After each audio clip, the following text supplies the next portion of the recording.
everyone, and peace of Christ all of you. Please invite your friends and let us have some quality time together. As you see today, our topic, Muhammad is a prophet. Actually, this is what we did last time, but always there is more things to say and to talk about. As you know, that Muslims, they claim that Muhammad is a prophet. However, even though Muslims, they have thousands and thousands of articles, if not millions, and they claim in those articles or videos or even movies that Muhammad is a prophet. I could not find any of them proving Muhammad to be a prophet. Actually, all of them prove the opposite. So if we go and search in the internet, we will find, as an example, 48 signs of the Day of Judgment, 10 major signs of the Day of Judgment, signs of Judgment Day. I mean, you name it, it's all over. And even some videos, which is funny, like even about belly dancers, look like the belly dancer is a sign of Judgment Day. But you know, we know that belly dancers were exist in the time of Muhammad and before Muhammad and after Muhammad.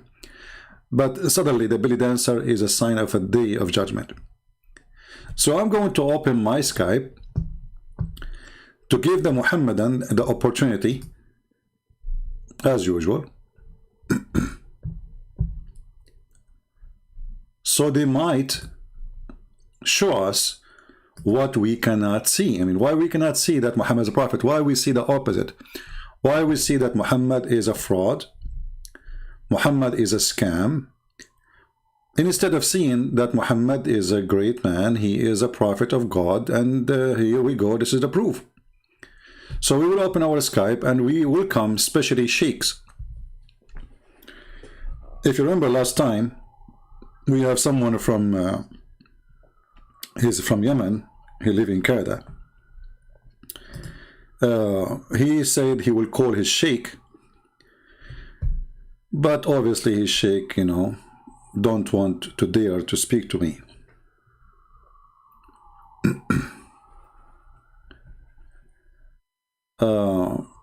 Look like he is online, he is texting me, I'm not sure. Let us see, maybe he has his sheikh.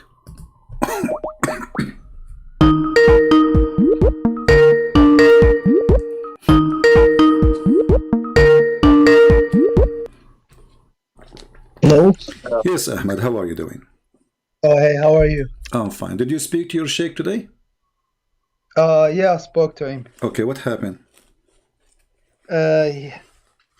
He just doesn't want to speak to, he doesn't want to do things on YouTube.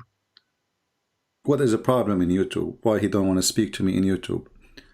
Why don't Muslims do invitation to people to convert to Islam?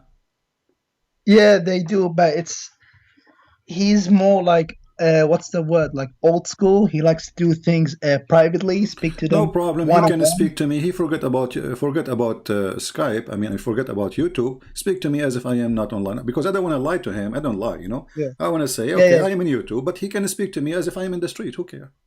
Yeah, I know. I spoke to him. I showed him some of your videos, and he just says that what you call it, you're like Islamophobia. You hate Muslim. And so all you do is. So this is the answer. For all the disasters I showed you, the answer is Islamophobia. No, he just says you twist scriptures and things like okay, that. Hold on. And you're not interested in Islam. You see, my friend, your prophet your sheikh is not a sheikh, because according to the Quran, the Christians are the most nice people to the Muslims. Is that true? Who's the nicest people? The Christians? The nicest people to the Muslims, the nicest ever to the Muslims is the Christians.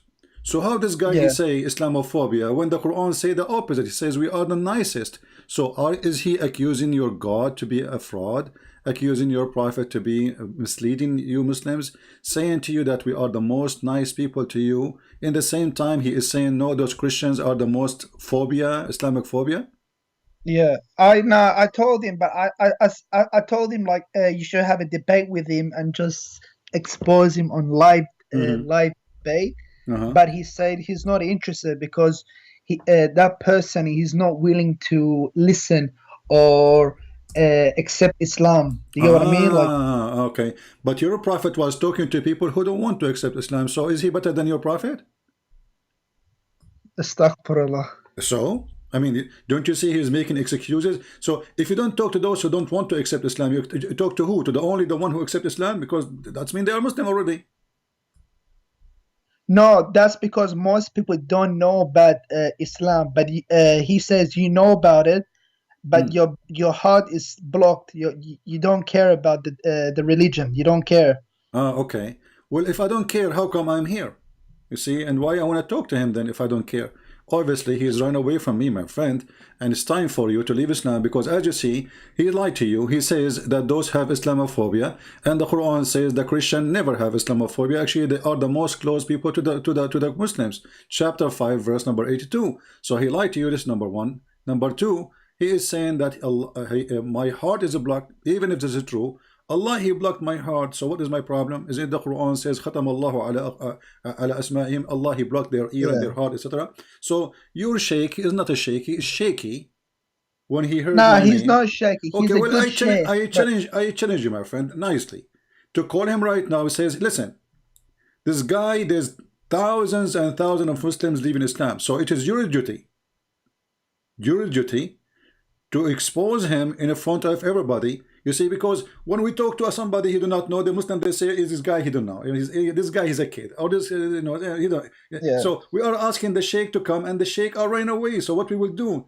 Can't you tell that he is running away? If he is not, he's not running away. He's just because I spoke to him yesterday. I spoke to him yesterday. I told him if he goes live, you should call him.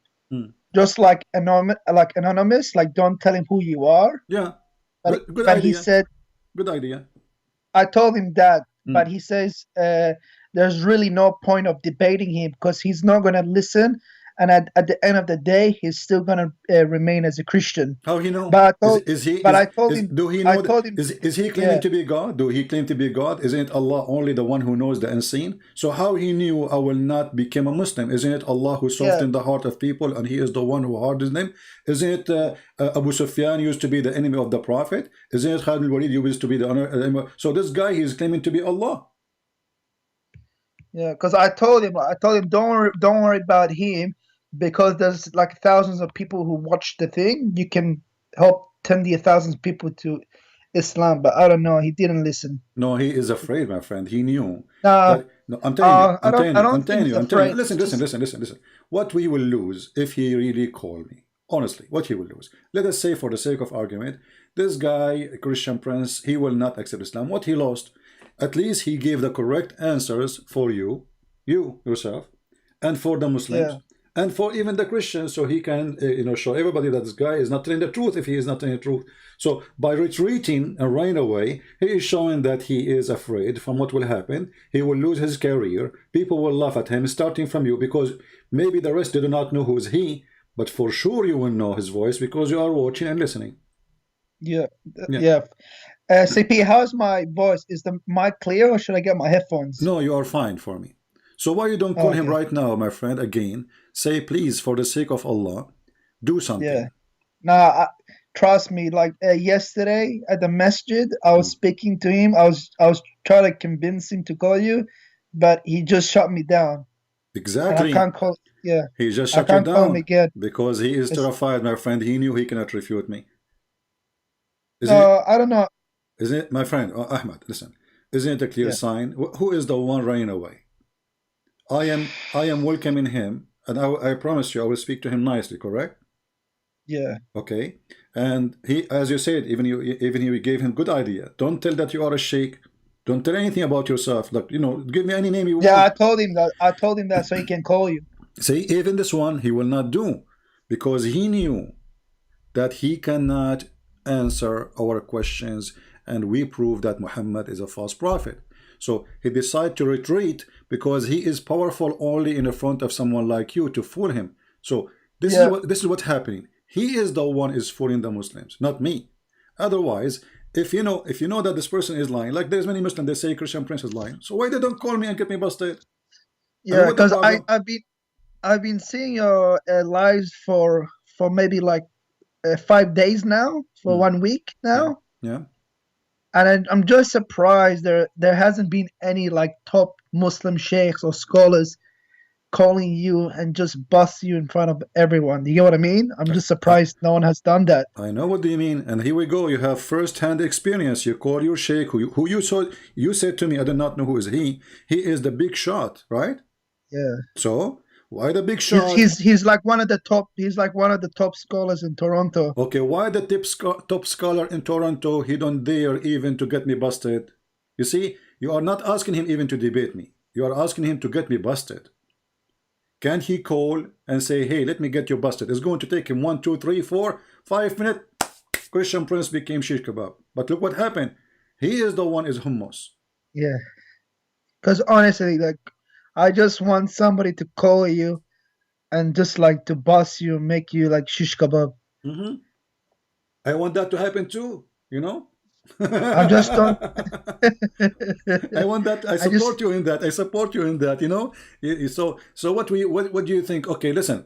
The first sheikh because in my Toronto, because my knowledge in Islam isn't that great. I know some ideas, but I can't explain like hadith and stuff. I'm not a scholar, but I know there's a lot of scholars in it.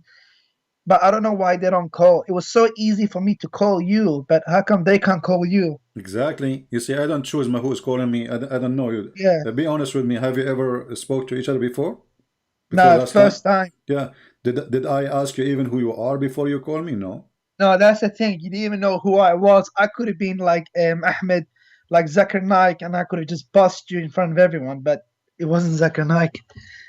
Yeah. So what we will do now? What happened, my friend? What will happen with the sheikh? Why they are running away? So Ahmed, I don't know. I say to you, my friend, because Islam is a lie, it's time for you to leave this cult. I just can't. For me, it's either Islam or being an atheist. There's no This is your middle business. ground. You And I, see, what you will be, this is not my business. You want to be an atheist, be an atheist. But, you know, we can talk about that later. But for now, what I showed you last time you called me 2 days ago is horrible. Isn't it you who said to me that the Quran speak about the cycle of the rain? And then yeah, we found the Quran is against that. So yeah. But then my scholar told me that the Quran is not meant to be a book of science. It's meant uh, to be a book so of how come signs. so how come the Muslim they made tons of articles, and if the Quran is not meant to be the book of science, why Allah speaking about science when Allah he says that those are two body of water and they will never mix? That is science. That is not just a metaphorical. That is science. So is he saying that Allah he is not knowledgeable about science? No, for sure he is. Well, this is what he said to you, because he is saying, you know, uh, I can say, okay, I can agree that a book about God is not a book about science, no problem. Yeah, But no problem. Yeah, When the Quran speak about science, then we cannot say Allah is not talking about science no more. yeah, that makes sense.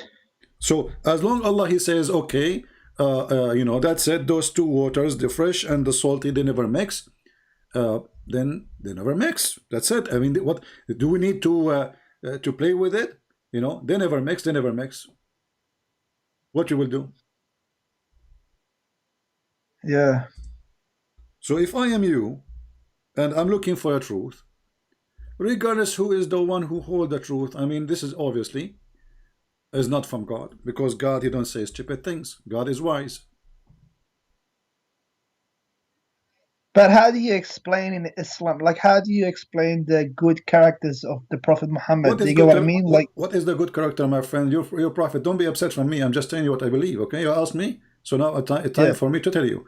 Your prophet, he is 54 years old, going after a child. She is 6 years old in the Islamic calendar, which means 5 years in our calendar.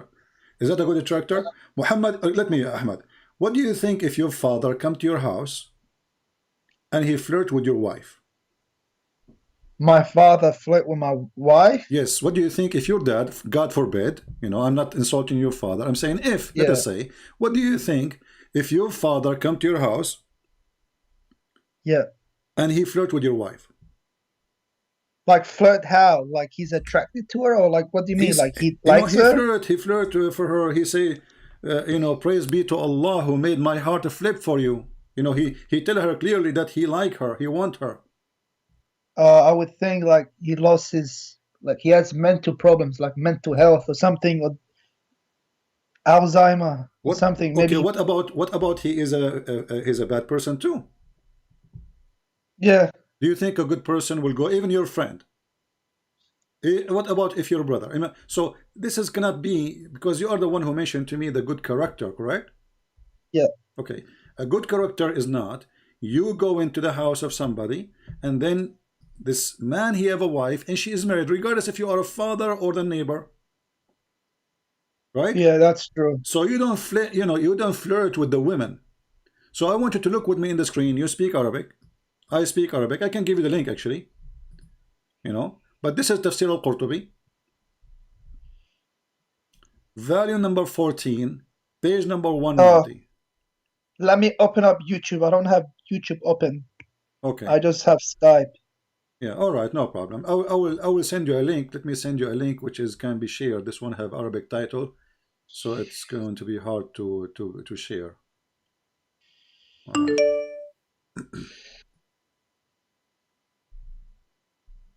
Because like my sheikh, they told me that the Prophet Muhammad, like peace be upon him, he never used to kill like innocent people, We like will see. compared to the We will see Christians if this and is true. We Crusaders. will see if this is true or not. This is absolutely false. Or the ones your prophet he killed, they were innocent. All of them. Anyway, so let us see. Let me send you this link so you can open it from your side to make it easier. Yeah. Uh,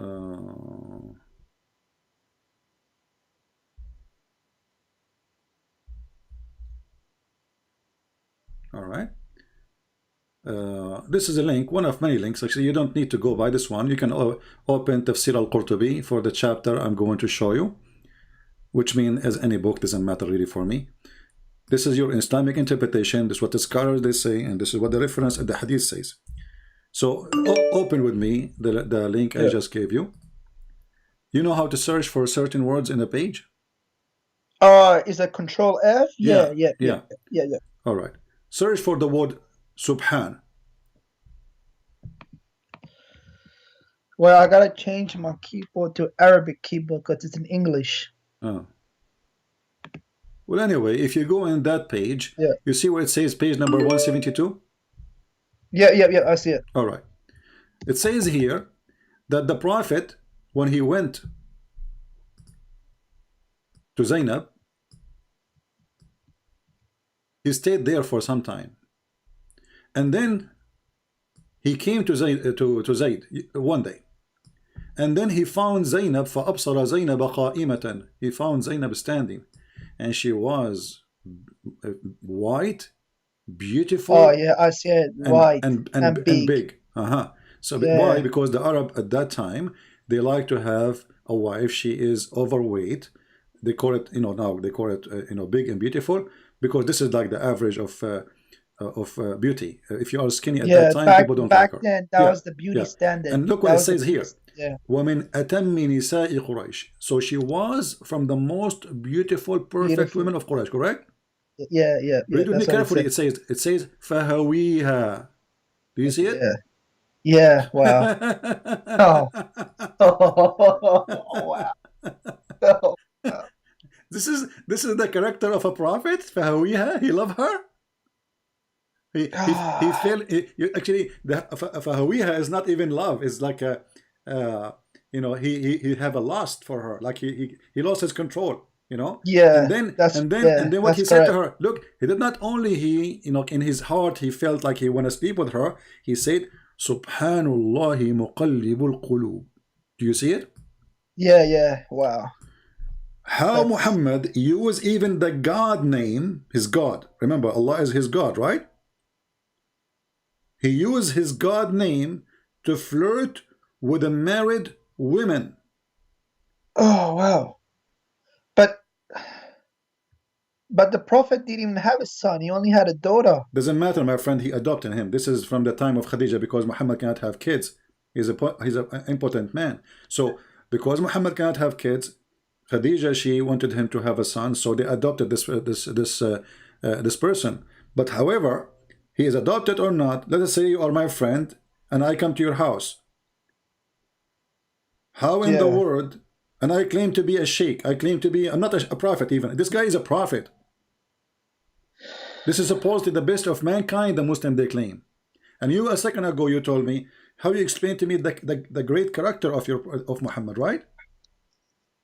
So based on this, Ahmed, if you go to the house of your son one day, you see your son's wife, and she is wearing maybe something see-through, maybe, or you know, she's in her house, and this is her dad, correct? The father of the husband is a father, right?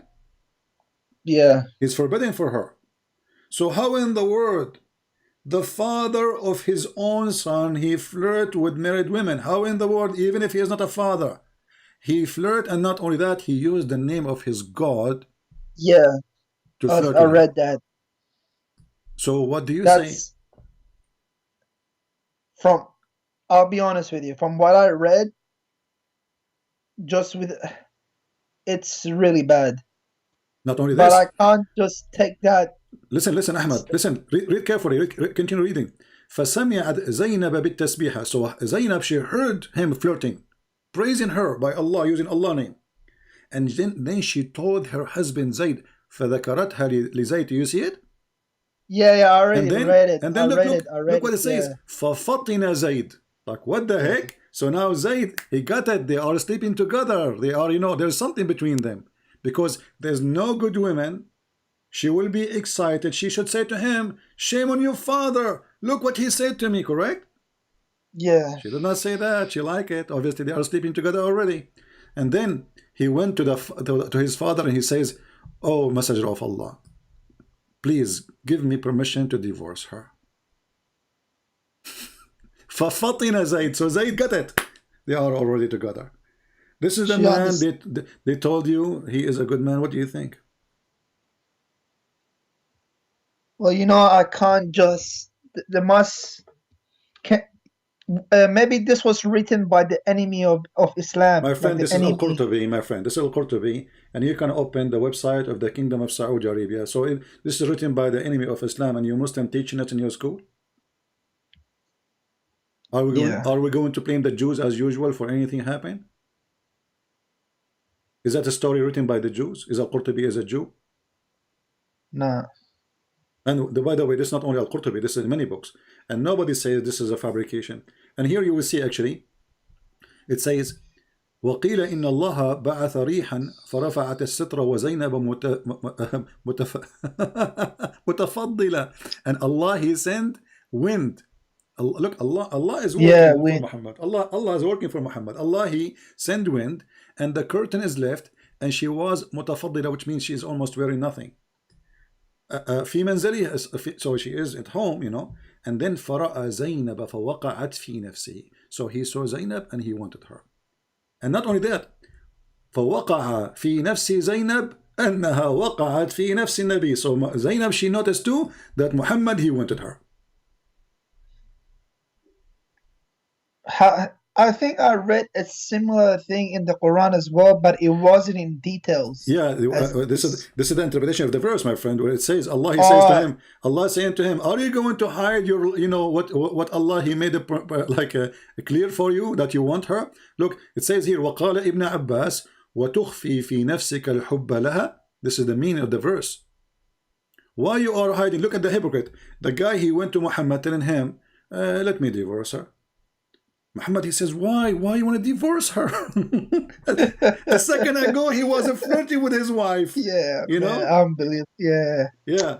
So come on, Ahmed. You know, it's time. It's time, my friend. I mean, you are. I can tell you are coming from a good family. You are not that trashy to accept such a man to be a prophet for you. You know. See, yeah, this is a pretty bad. What you call it?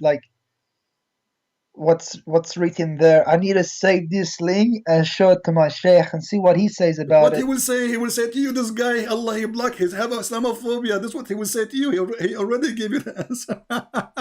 Didn't you get it, Ahmed? Because if he have the guts, if he have a truth, he will not stand to come and say, hey, let me show everybody that you are a fabricator. And as you see, Ahmed, what he will say about this. I mean, this is in your Islamic website. I can give it to you from the government of Saudi Arabia. And even this one is a government website. So what he will say. Does Jalalain and Tabari and all of them, do they say the same thing about this? Well, or is it just Qurtubi? there is different details, but all of them, all you see, Al-Qurtubi, he was not a witness to say. He is not saying. It says there Ibn Abbas. Do you see Ibn Abbas? Where? Okay. It says وقال ابن عباس وتخفي في نفسك الحب لها. Do you see it? Yeah. Okay. So here they are. Al-Qurtubi is a person giving interpretation using the companion who witnessed the story. Not him, because Al-Qurtubi wasn't there. You know what I mean? Yeah. Ibn Kathir wasn't there. Those are people, they are collecting information about the story and they are putting it together.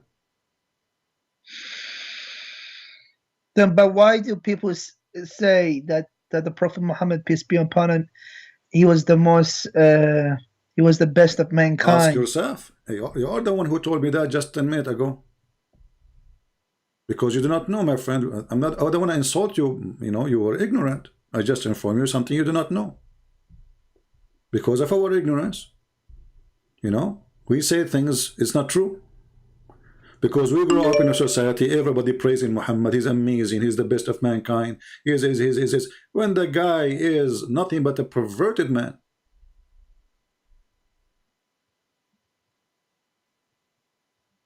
But then how do you explain like all the miraculous times he has won in war? What he won, he always lost actually. Most of the war actually, if you read the story of Badr, you will see he predicted, even he told them that there's a few of them will be there. He saw a dream about the number of people who will fight him. They went there, they found a huge number, and look what happened. Just to show you, this is a comedy. So Ahmed, tomorrow you will go to war, okay? And I will say to you, okay, well, one of you can fight 10. Who told me that? Allah. Do you think that if Allah says one can fight 10, Allah can make it happen? For sure. All right. So how come it didn't happen? If you have God by your side, doesn't matter how many. Exactly. If I have God on my side, even if I am one and there's a 1 billion human being, they want to fight me, I will win, correct? Because they are not fighting me, actually, they are fighting God, correct? Yeah. If we go to chapter 8. But the Prophet did win. Hold on. No, he did not. No, he did not. He lost. Listen. Chapter 8, verse number 65. Allah said to Muhammad, Allah saying to Muhammad, this is not Muhammad saying to Allah, O Prophet, rouse the believers to fight. If there is 20 among you, patient and persevering, they will vanquish 200. Correct? Yeah. The Muslim, they went to the war and they lost. And then when he came back, in order to cover himself, he says, verse number 66, for the present, Allah has lightened your task, for he knoweth that there is a weak spot on you. So if there is 100 of you with patience and persevering, they will vanquish 200. So look what happened. From 1 to 10 to 1 to 2. Yeah, wow. Allah now he found a weakness. This is a prophet. So shit, well, you keep saying shit. It's okay. So you know, so Allah now he found that you have a weakness. Who care about their weakness? You just told them 1 to 10 they can have victory. Who care if they are 1? If there is even a child, correct? Even if it's an infant, like the maximum he can do poo-poo in this war. You know, if Allah he said, and Allah is God supposedly, if Allah he says he will win, well, he will win. Yeah, I don't know, Alex. That's, you know, that's the thing with the Quran, because Quran says that it's a very easy book to understand, But even when I read it as in Arabic, it's still not easy to understand. No, for me it's very easy. I laugh. For me I laugh because you see, maybe for you it's not easy to understand. I understand the language is stupid. I understand with you. The language is so stupid. It's a hard language. No, it's not a hard language. It's a stupid language. Like I will give you an example. If we like go, the Arabic isn't clear. No. The Arabic, yeah, the Arabic it's not the Arabic. The Arabic is a language which is actually very clear, but the Quran is stupid. And the funny is the Quran saying that we made the Quran a clear book for people.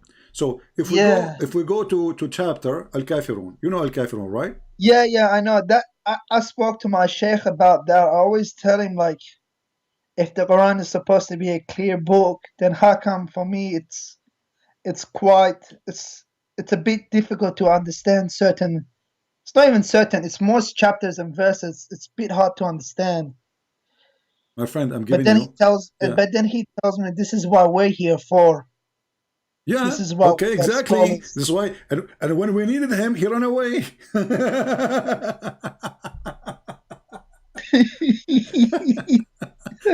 This is what he is for, guys. This is why I'm here for you. And when you call him, oh, I have to go. I cannot do it. Like what the heck? So.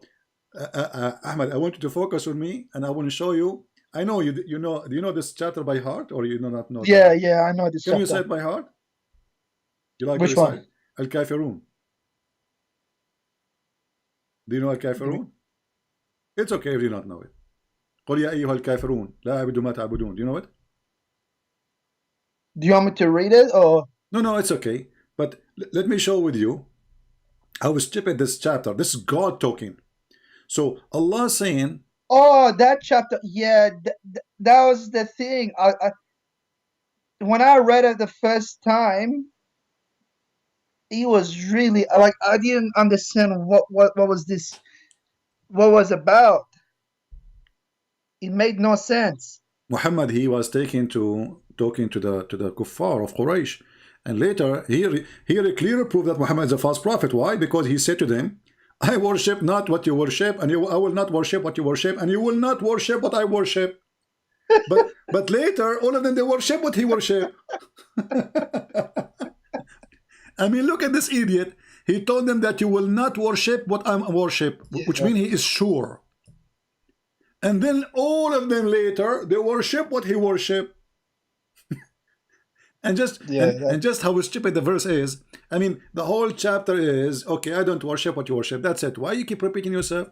So, oh, you kuffar, I worship not what you worship, and you will not worship what I worship. And I'm not going to worship what you worship, because I will not worship what you worship. Because you have your religion, I have mine. Like, what the heck? Yeah, so, if we take the word worship and we put the word eat, I will not eat what you eat, and you will not eat what I eat. Because I will not eat what you eat, and you will not eat what I eat, because I have my food, you have yours.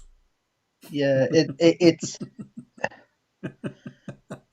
man, there's some things, that's what I mean, CP. There's some things that I can't explain, that I do not understand. Ahmed, I want you, what about you call your sheikh right now and put him in the speaker? Oh, he was actually very angry this morning. Yeah, because why? Because you're listening to me? He told me to stay away from these kafirs. Yeah, stay away. But let us get closer to him. What about you call him and put him in the speaker? And I say to him, hey, sheikh, this guy, he insists to talk to you. Can you please talk to him? What do you think? What about if I somehow get his Skype ID? Okay. And you call him without me? Sure. Give me his Skype. I will call him right now. Okay. He's not online right now. He's not online. No problem. I will. We will call him wherever we can. No problem. And that way you can speak to him. But yeah, that. Oh man, it's just. So Ahmed, come on, isn't it time for you to leave Islam, my friend? I mean, this is your prophet. He go to his son's wife, and he flirt with her. Do you want to have such a man in your house? But it's hard, and I just then hard, how. My friend Ahmed, come on, is it hard to refuse a man He go But if in the house yeah, of people and he flirt with their wives, and yet he claimed to be a prophet of God. Isn't it obvious that he is the devil? This is an act of the devil. A decent man, a man have little decency. He's not a prophet. When he go to the house of a friend, he will not look at the wife of the friend, even if he's just a friend. This is the, he is inside the house. Why? When the husband is not there. Do you know why? Because now he is the father, correct? yeah, Otherwise, he should not be inside the house alone with the wife, correct? yeah. So he is being trusted to enter into the house because of father-son relationship. So what he did, what he do? He betrayed his own son. And then the poor kid, he go to Muhammad, the same person who is flirting with his wife. Imagine how humiliating it is to go to the same person who was just flirting with your wife, because what he will do, he will kill him. You go to him, please let me divorce her, please, his wife, she just told him that your father, he want me, he want to have sex with me. So the guy, he said to himself, I'm not going to be a pimp living in a house where my wife is being, Yeah. Or obviously she like him, otherwise she will not be proud about it. It's a hard passage to read. I'm not gonna lie, it's pretty bad. It looks bad, but everything I showed you since the 2 days ago and now, and you do not know believe what me, to say. believe me, CP, it's not like that I don't want the sheikhs to call you. I want them to call you. I know. To strengthen my faith. I want them to call you, to boss you. But it's what's happening But is the opposite. I don't understand why none of them call you. It was not even difficult for me to call you. It took me There's one a second million to. videos in YouTube exposing the lies of a Christian prince, but none of those who make videos dare to call me. Yeah. And as you see, Ahmed, did I give you a speech, or I showed you reference and I gave you the Muslim website?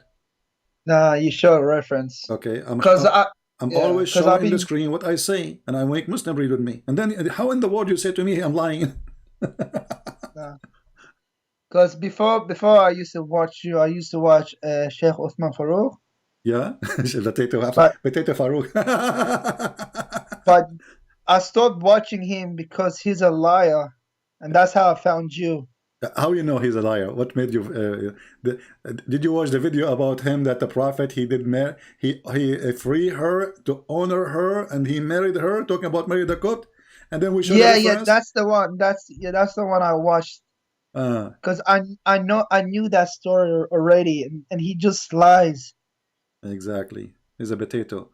So now, so you came through him to me, or you know about me from before?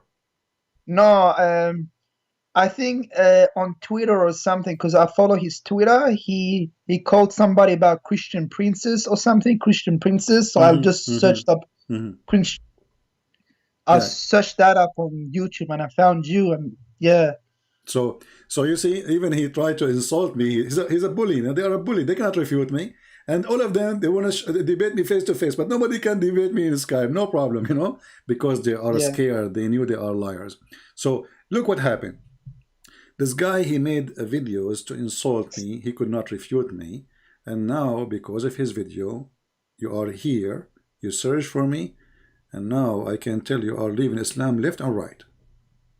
Yeah, honestly, like Uthman, like he's not a really good scholar. He's a potato. All of them, they are potatoes.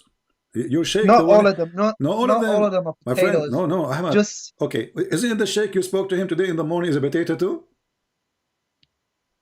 I don't want to say anything. No, you want to He's not say okay, he will hear you, no problem. But even if you don't say it, everybody have to agree. If he is not a potato, he will say, you know what? I'm going to call this guy, and I will show all the Muslims that this guy, he is not telling the truth.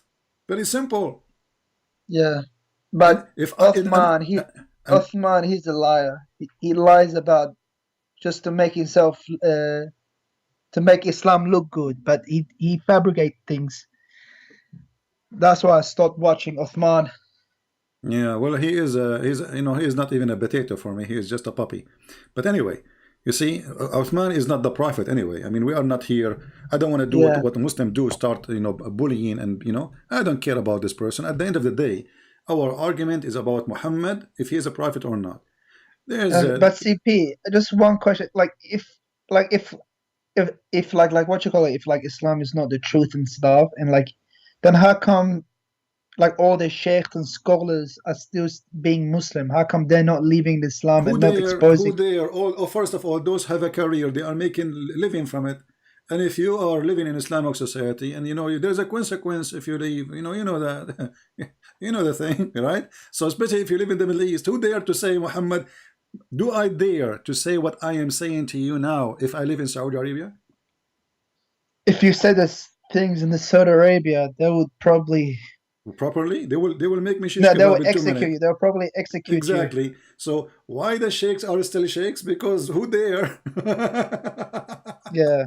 This is a terrorist religion, literally. Because the second you say one word about Muhammad, we want to kill. Actually, today I was seeing an article in Sky News Arabic, which is owned by Emirat, as I know. It says that terrorism threatened the Western culture. And now they are saying, because of terrorism, Western, they cannot have a meeting with their own fan, because a terrorist will be waiting for them. And the story is like, it's about the Islamic terrorism. And the funny is that this is a sponsored by Emirat. You see, even here it says بتوقيت Abu Dhabi. So they are saying clearly that because of terrorism, Western, they lost their freedom. And who is the one doing terrorism in the West? They are saying the Muslims. And who is the one writing the articles? Muslims. Yeah. That's his name is Hamid al-Kafai. Hamid, Muslim, correct? Hamid. Yeah. الإرهاب يهدد الثقافة الغربية. So because of terrorism, the Western civilization freedom is under threat. What terrorism? You read the article, you will see this Muslim terrorist and this Muslim terrorist and this Muslim terrorist, and they are counting for you what the terrorist of Muhammad they did. So how that can be, you ask me, I mean, how why they are still Muslims? That's the thing, man. I just don't understand. Like, it's for me, it was like this, because like for me, it's either Islam is the truth, that there is a God, or Islam is false and there is no God. Because I tried, Let us first, Ahmed. because I spoke to my sheikh about could Jesus be God and things like that, and he told me like, do you really believe Jesus, God can do poo-poo and things like that? He says these things. Okay, hold on. Where he got that Jesus was doing poo-poo? Is that there is a reference for it? No, like no reference, but he said he's human, he ate, he okay, slept. well, isn't it the angel Jibril? He came to Mary as a fully human being in the Quran, and he was doing poo-poo too? Yeah. Isn't it Jibril who have, the Quran says, a perfect man, which means you have a penis? Correct? Yeah. Okay, why Jibril have a penis if we cannot see it? What is the purpose? Why Jibril he have a penis if we can, if he will not use it? Right? Yeah, right. And if he is a Jibril, according to Muslims, and now he came as a man with the penis, well, why the Muslim they call him Holy Spirit? Can a man be holy then? A man can be holy. But a man can be holy, but this is only Jesus, because Jibril in the Quran, he disobeyed Allah when he questioned about creating Adam, and this is why Allah he ordered all the angels to bow down to Adam. No, that's true. It's, it also frustrates me as well, like when I speak to like my brothers, like my Muslim brothers, and they tell me that there's nowhere in the Bible that says Jesus is God, but I know already some references on top of my head that Jesus is God, but the reason I don't accept it is because I think that the Gospels, Mark, Matthew, Luke, and John, it's fabricated. It's not reliable sources. My friend, you see, all those names you mentioned, the disciple of Jesus, they were killed. And the reason is what is written there. So why anyone? Remember, they are not killed because they are killing people. They are not killed because they were attacking like Muhammad. Just for preaching what is there. So why somebody will give his life for a lie? He knew it's a lie if it's fabricated. Yeah, that's the thing about, like, I don't understand, like, why would like Allah after like 600 years or 1,000 years says, oh no, Jesus didn't die, I rose him up to the heavens. Actually, so he pretty much misguided like 2 billion people. Yeah, not only this, Allah in the story in the Quran confirmed that the Bible you just said it's fabricated is true. Why? Because what the Quran says, that Allah, he made someone look like Jesus, correct? Yeah, okay. Yeah. So that's mean the Bible is true, because I write what I saw, and Allah, he says this is what they saw. Correct? Yeah, that's correct. Yeah. So how the Bible is corrupt? You know, the witnesses, they wrote what they saw, that Jesus was in the cross. Jesus, he spoke in the cross. Jesus, he died in the cross. And the Quran confirmed that. So how the Muslim, they say Jesus was crucified. So what they are confirming actually is a stupid story, according to Muhammad, that Allah replaced Jesus by someone else. He looked like Jesus. But who can prove that this is Jesus who is not Jesus? So if I go right now to execution and I see somebody, his name is, let us say, Abdul, he been executed, and then you ask me, did you see him? I say yes. He was him. I say yeah, I saw him with my eyes. And then 600 years after, you say no, this is someone look like him, brother. That's brother and sister. Allah, he put Jesus in the cross. But the fact is what is Jesus. Because Allah, he don't like Jesus to be crucified. And then Allah, he deceived the Christian and the Jews. And the Jews, they were thinking, this is Jesus, that's not the Jesus, this is Jesus, that's not Jesus. And then they were thinking to them, well, this is Jesus because he looked like Jesus. He talked like Jesus. His hair like Jesus. His eyes like Jesus. And even his iPhone is Jesus' iPhone. So, therefore, this must be Jesus. However, brother, sister, this is not the true Jesus, because the true Jesus, he don't have iPhone. He has Samsung. Like, what the heck? The true Jesus, he don't have iPhone, he have Samsung. So what is the proof? What is the proof this is not Jesus? What a stupid story. So Ahmed, I'm glad for you that you decide to leave Islam, because from what you said already you are saying the Quran is funny. Quran is stupid. Yeah, it's just like there's some things it just doesn't make sense, and the satanic verses, nobody has really explained that to me really well. It's just can I explain to you? Like, hold on. You see, the Muslim, they say, I will use the satanic verses as a sword with two sides. Let me show you how. A second ago, you said to me, because suppose this is what they told you as a Muslim, right? That the Bible is corrupted, correct? Yeah, they say the Bible is corrupted. If we go, me and you, chapter 22, verse number 52. What the verse saying? That every messenger before thee, which means Muhammad, Shaitan, he put words in his desire. But what Allah will do? Allah will delete it, correct? Yeah. So how the Muslim, they say that the only book is protected is the Quran. If the verse saying that all the prophet before you have those is similar, which means somebody, Shaitan, he is trying to corrupt their words, but don't worry, Allah will cancel it, Allah will delete it, Allah will erase it. So the verse here saying that all the messenger of Allah, who Allah he sent, all of them, there is somebody will try to lie about what they say, to put, and that body is Shaitan, because all corruption is coming from Shaitan. And then the verse saying Allah will erase it. So the verse here promising that even the gospel should be protected. Because why Allah will erase what Shaitan he will throw in the mouth of Isa or Moses? But that's the thing, like Shaitan shouldn't even come close to the prophet or to any of the prophets. So they don't even need protection, because Do you know what I mean? Like exactly. But for the sake of argument, as long as this verse is there, that can be used to prove Islam is stupid when they say that the Bible is corrupted, because Allah in this verse says anything shaitan he put in this book, because the word of the prophet is word what? Of word of God. So any addition shaitan he try to add, Allah is watching and Allah will erase it. So if Allah will erase it, and he says all the messengers did that happen to them before you, but Allah will erase it, which means for all.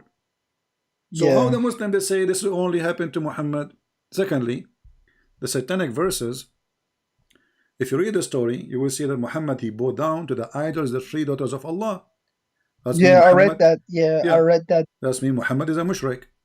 In the top of that, how we knew, as long shaitan he can put words in the mouth of Muhammad, how we knew that this verse itself is not from shaitan? Yeah, like these things are really hard. That's why I always had some doubt about like. So my friend, as long you agreed to leave Islam, I'm so happy for you. I invite you right now to accept Jesus as your savior, and if you have a question, I will be happy to help you. Listen, Sippy, you have enlightened me about Islam, but for me, I just have to do more reading. I have to. Do you know what I mean? I need to learn more about Christianity because I don't know anything about it that much. All right. You know? No problem. I just why I'm saying to you, I am here to help you. You know, no problem. I want you to do me a favor before you go. What about you call different sheikh, as long the first sheikh you run away? Maybe the second sheikh would do it. Do you have another sheikh? He's not really a sheikh. He's like he's not a scholar, but he's a bit more knowledgeable, but what about, he won't be able to. Okay, but there's many mosques and there's many imams in Toronto, right? So why you don't choose one of them and say, hey, come on, I want you to get this guy busted. He made me leave Islam. No, I don't want to. I don't want them to know. Oh, okay. Trust me, because I spoke to them, and some of the answers they given me, it's a bit nonsense. Yeah. It doesn't make sense. Well, Ahmed, I want you to do this. Start reading the gospel. Start from book of John or Luke. Doesn't matter really. And you can anytime, you know, try to contact me. CP, I have read John. Like, I don't know why Muslims say Jesus isn't God when literally in the first chapter of John it mentions like Jesus' deity. The first page, not only first chapter, the first page. Yeah. And they say, and not only that, they say to you, where Jesus says, I am God, worship me. Isn't it his disciple says to him, why you don't show us the Father? And you know that we Christian, we call the Father our God, we call him Father, right? So why you don't show us the Father? And that's it. Jesus, he said to him, well, I am with you all this time, and you do not know me? Whoever saw me, he saw the Father. I and the Father is one. And they say to you, where Jesus says, I'm God. Yeah. Even as a Muslim, when every time I hear like Muslims, they say, where did Jesus say he is God? I get frustrated because why would Christians say Jesus is God if it's not clearly mentioned in the Bible? My friend, why the Jews they killed killed Jesus? Because he's a prophet. Yeah.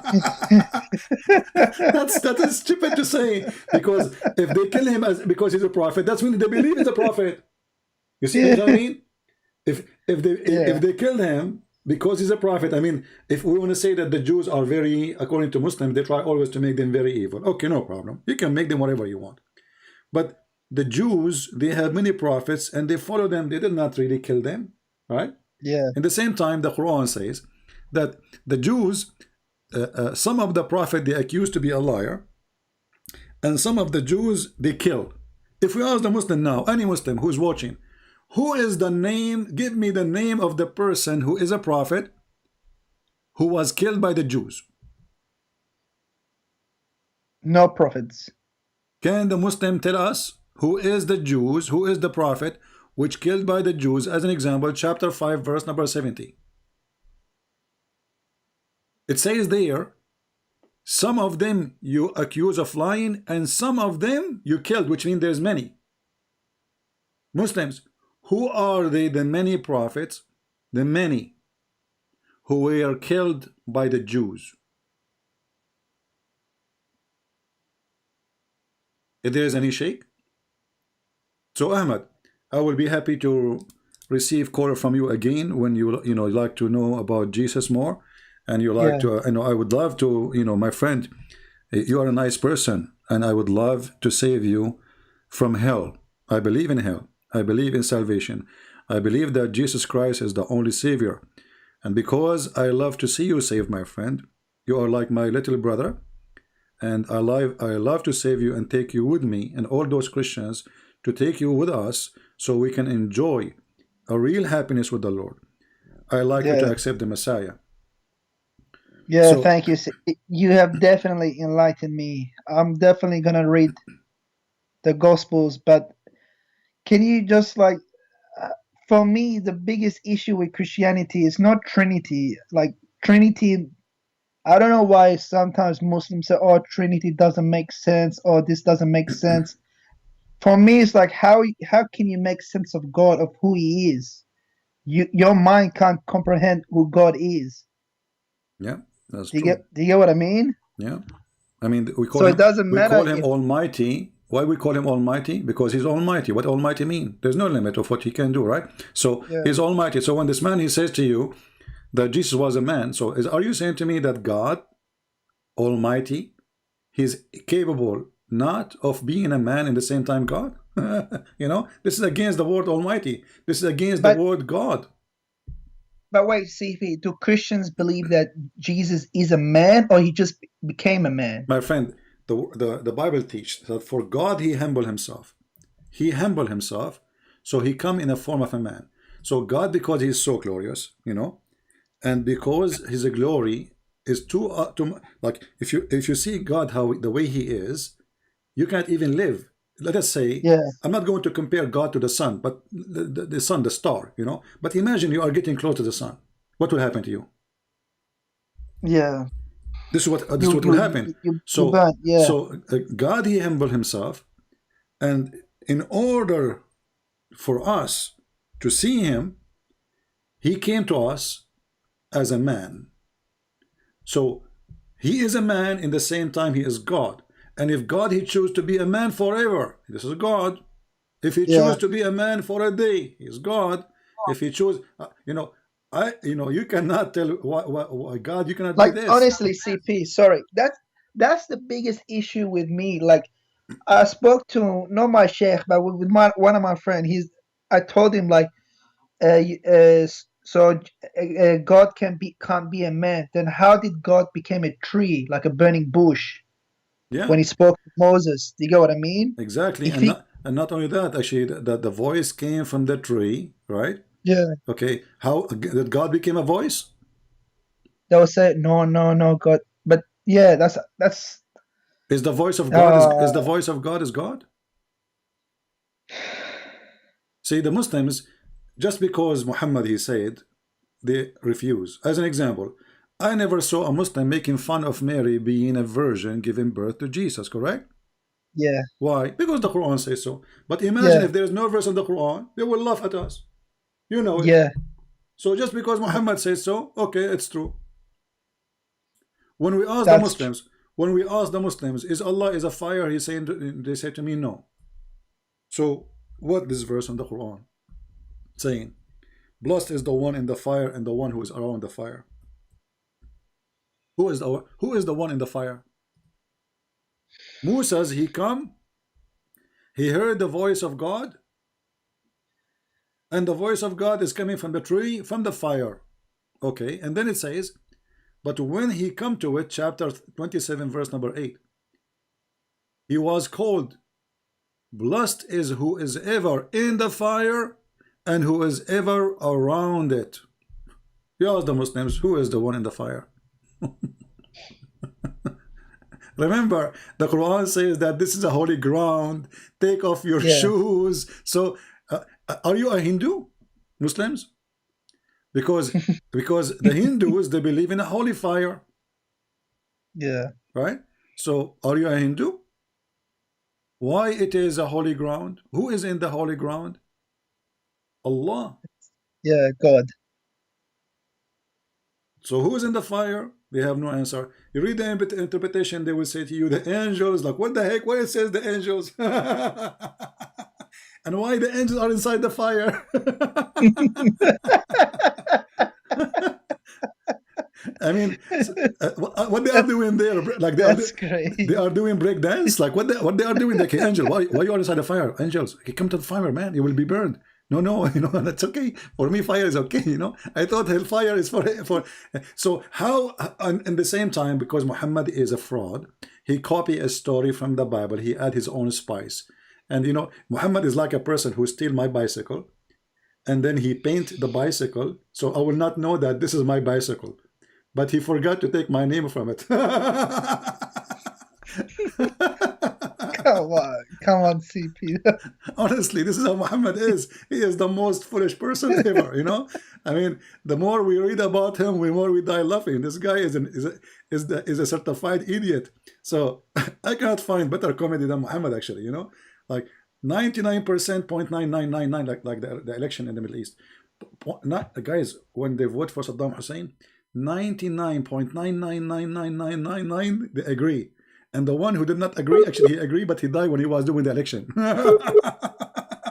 This is Muhammad. 99.999999999 they believe that Muhammad. Okay, there's no atheist in Saudi Arabia, brother. There is no atheist in Yemen, brother. There's no atheist. There's no atheist everywhere, because who there? Saddam Hussein in charge.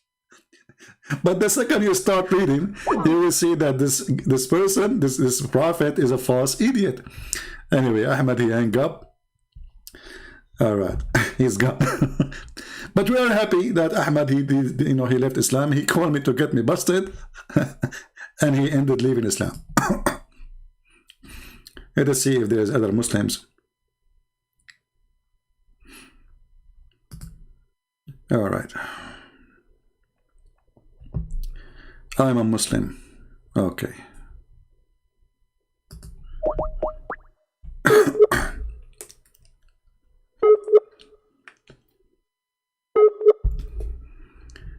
I'm glad that Ahmed, he decided to leave Islam. Wonderful.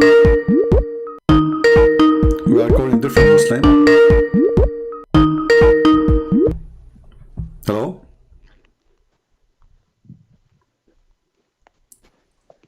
Hello? Hello? Yes, my friend. You are a Muslim, right? Yes. All right. What would you like to say to us? We are live on air. How are you? I'm fine. Is your prophet a prophet? What do you think? Yes, sir, he is. Why he is? Hold on one minute before we start with this. I just want to ask you, who do you believe wrote the Quran? Who I believe he wrote the Quran? Yeah, who do you believe wrote the Quran? Well, the Quran answers us. It says it is the word of a decent prophet. So Muhammad is the one who wrote the Quran, according to the Quran. Okay. All right. So you think no, read with me. Chapter, because I don't like to say things without proof. Chapter 69, verse number 40. Chapter 81, verse number 19. It says it is the words of a honorable prophet. The Muslims, they put between two brackets Jibreel, but the fact nowhere Jibreel. It says the messenger, Allah messenger, is what Allah speaking of. So it is the word of honorable messenger. Is the Quran, in the Quran, Allah says that Muhammad was illiterate. He didn't even know how to read. Nowhere the Quran says Muhammad is illiterate. We will go there after we finish this. Is the Quran the word of Allah, or the Quran is the word of the angel, or the Quran is the word of Muhammad? What do you think? Word of Allah. Okay, so chapter 69, verse number 40, it says, "This is verily the word of honored messenger." Before that, probably Muhammad ﷺ has said something, no and then problem. he said Muhammad. No, my friend, this is Quran. This is Quran. This is all is a Quran, and then it says this is the word of honorable messenger. Okay, what's before that? You can read what before it. He is giving you lecture about this and that, and do this, don't do that, etc. And then yeah, that's okay, what Muhammad ﷺ is telling us. So this is Quran, but now it's Quran. Yeah, Allah is saying this is what Muhammad, peace be upon him, said. But so Muhammad did not receive this revelation from Allah. So why it's in the Quran? Because that will make it hadith. If it is a hadith, is Muhammad saying don't do this, don't do that? That's mean Allah there is not talking.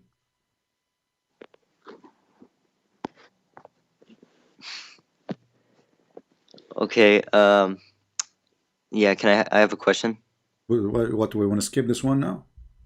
Let us try to find the answer, my friend, before we go. No problem. I did answer. No, you did not answer. You did not answer. If you say this is Muhammad, that's mean the Quran. But this is the Quran. So you just admitted that the Quran is a word written by Muhammad. You're not even reading what was said before that. Read. Okay, read. Go ahead. Read. Read as much as you want. So what? I can't see. I'm on the call.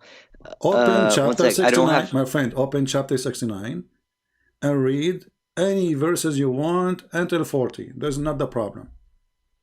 It says that I have to go. I'm going somewhere. Oh, you have to go now. No, I'm not going. I'm not scared of you, man. Okay. Yo, chill. Right. I'm not leaving. I have to go in 15 minutes. I have to go. Let me just. I want to. I have a question I don't understand. All right. All right. Go ahead. Are you with me? Mm-hmm. How is Jesus God and he doesn't know the hour? Well, that's a great question. How Jesus is God? He do not know the hour. So the one who do not know the hour, he cannot be God. Correct? Yes. Well, the same chapter you are reading from, you will see that Jesus, he told them what will happen exactly and when the hour will come. We Christians do not believe in the predestiny, which means the more we sin, the faster the hour come. And Jesus says, only my Father, which means he have the decision because he is the Father. That's why we call him the Father. So Jesus, he said, I've been given the power over the flesh. It is to my Father to announce the hour, not to me. So we believe in the Trinity. God the Father, God the Son, God the Holy Spirit. It is the job of the Father to announce the hour because he is the one in charge. For me, I am the judge in the judgment day. And the same chapter Jesus said, this is what will happen, and this is what will happen, and this is what will happen. And when all of those things happen, I will come to you. So Jesus, he knew about the hour, but the one who will announce it is God in the same time, with God the Father. Okay. In the same time, so, hold on. What kind of God? You are the one who agreed with me that God is the one who know the hour. You said yes, correct? Mm-hmm. Okay. What kind of God? He says the moon is split and the judgment day is near and nothing happened.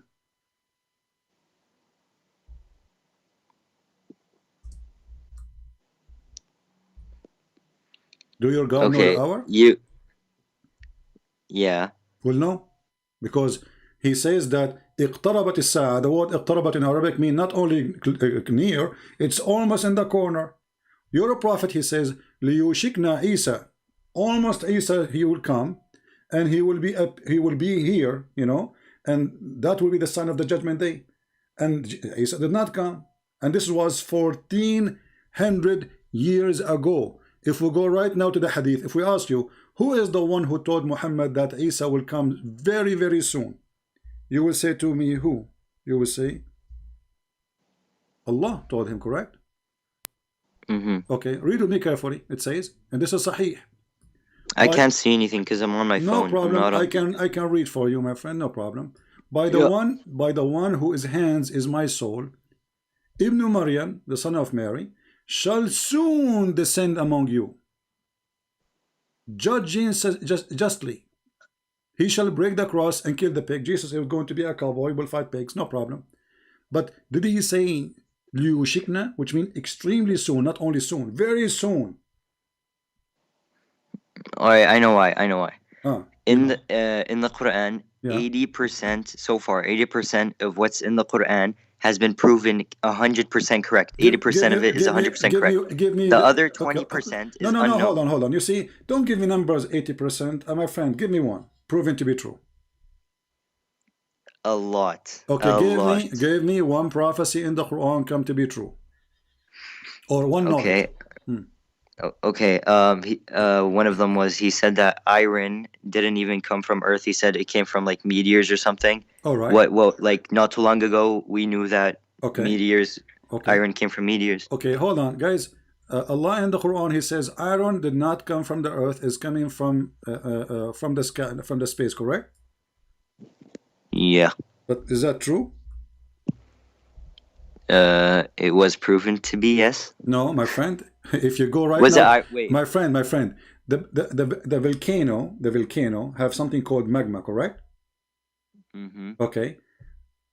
Most of the volcano magma is iron.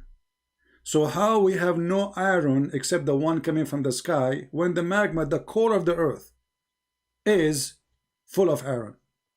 How there is no iron? The Quran, if we go and read the Quran, you will see that Allah, He says وَأَنزَلْنَا الْحَدِيدِ. But why you Muslim, why you don't read what is before? It says Allah, He sent down the book. Did Allah send really a book, printed book? Allah, He sent down the justice. Allah, He sent down the scale to measure. Did Allah send the scale? No.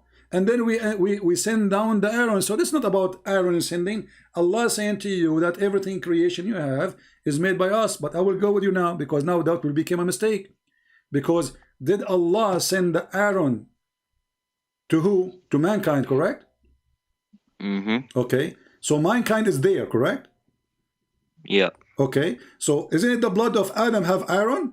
So if there was no iron, and then Allah, He sent iron with the rain, did Adam, he drink water and he get iron in his blood?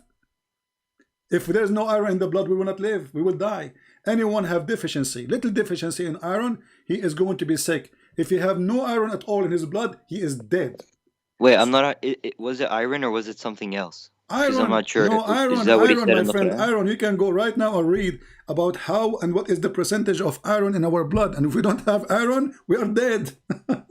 So Allah, He sent iron to the mankind, but mankind already exist and they have iron in their blood. So if there is no iron, where is the iron coming from in their blood?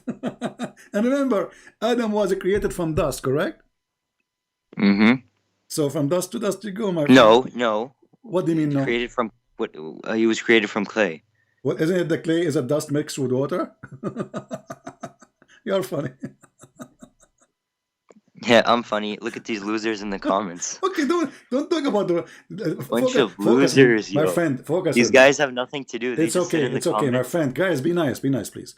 Yo, look. Hold up. My friend, You're like, don't make listen. Don't make. You know what's funny? Make a drama. You know what's funny? Don't make a drama. One sec. My friend. Okay, I'm not done. Okay, don't make a drama about comment. You are talking to me.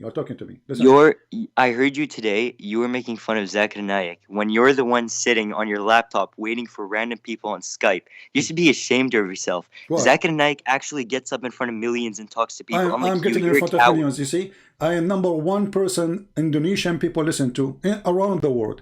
So I am the one who millions listen to me, and your Zakir Naik don't dare to debate me. You should be ashamed of himself. Who care about going? I'm not going anywhere. I sit wearing my short. My friend. Hold on. Don't give me this drama. Either you have answers for what I said or you don't. Do you have answers? You don't. So don't cry for you cannot answer. The excuse if I go, don't go, I travel, I don't travel, that I'm not a prophet. I do not need to prove myself, and none of you can debate with me. Yo, so now, nobody talks I have with a you challenge for you. I have a challenge for you. I have a challenge for you. Do you dare to call your sheikh right now and put him on air live with us? Now. Yo.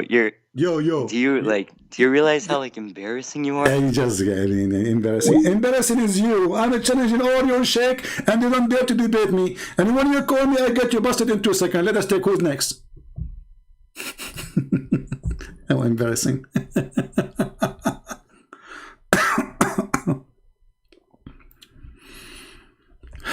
Okay, Ahmed, you want me to call him again? Let us see. Hello? Yes, Ahmed.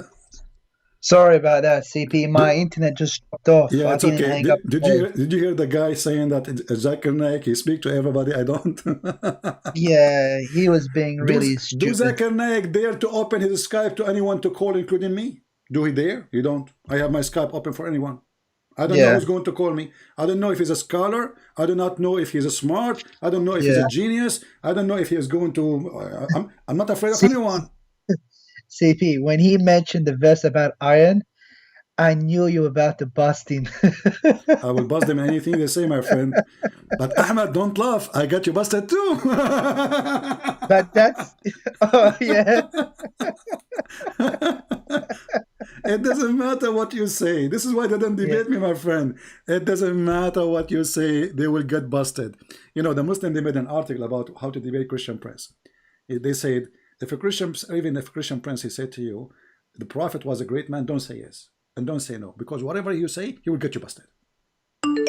So how in the world those people want to debate me? So this is what they do. They are just copy-paste machine. Nobody want to read.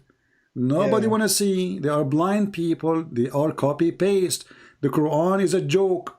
Who is the one who wrote the Quran? Allah. Okay. Why the Quran says this is the word of an honorable messenger? Read the verses before it. Okay, go ahead, read them. Read them. So and if the Quran was sent by messenger, or this is the word of honorable messenger, let's say for the sake of argument this is Jibreel, but this means the Quran is made by Jibreel, not by Allah.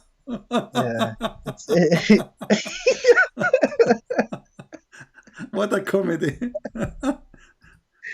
I'm not sure what to call it, comedy or drama. You know, you tell me. This is it's a mix of both. It's a mix of both. Like that person who just called you, he was kind of like me. He was being ignorant. Like you bust him and he was still denied. You know, Allah, he sent down feather. The Quran says, وَأَنزَلْنَا عَلَيْهُمْ لِبَاسًا وَرِيشًا. Allah, he sent down clothes and feather on us. Why? Somebody told Allah that all of us were Indian. we were feather. You know, like I understand that Indian people, American Indian, they would put feather in their head. But Allah, he says, لِبَاسًا وَرِيشًا. Like, what the heck? I never wear feather. You know, and the funny, when the Muslim, they translate libas and warish, they take away the word the feather. I mean, why you are taking away the word? You know, why they say? Let us see if we go in the Quran. Let us find the translation because it's hilarious. You will find 99.9 of the Muslim translation they take off the word feather. I don't know why, you know. Hey Muslims, anyone can tell me why you speak Arabic, Ahmed? Does it say sawatukum warisha?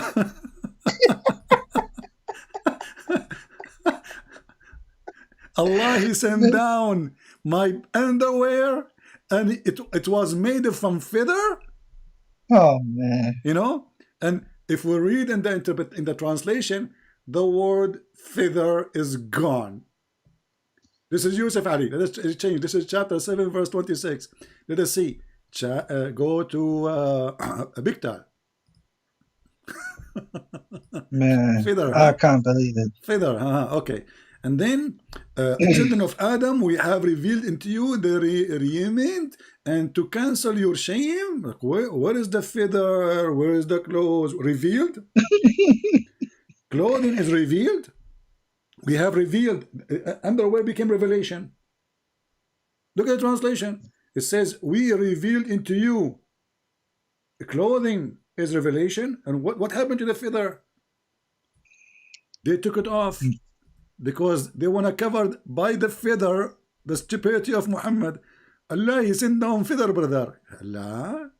Are you sure you sent feather, Allah? Absolutely. Man. Look, all translation, no feather.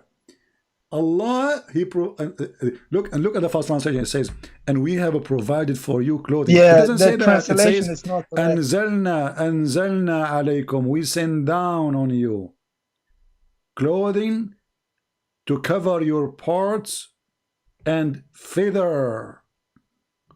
Liars, they have no shame and they corrupt their book just to cover the stupidity of a so-called prophet. His name is Muhammad. They don't want you to read. They don't want you to see that this cannot be from God. This is an idiot. God did not send feather, and we are not a chicken. Yeah. You see, if we are a chicken, I will say, okay, well, Allah, he covered us by feather. But did any of you Muslim have a picture of himself when he was a baby? He was covered by feather? because maybe you were born with covered with feather, and then your mom, she took the feather away. Anyway, Ahmed, there is anything you want to say, my friend?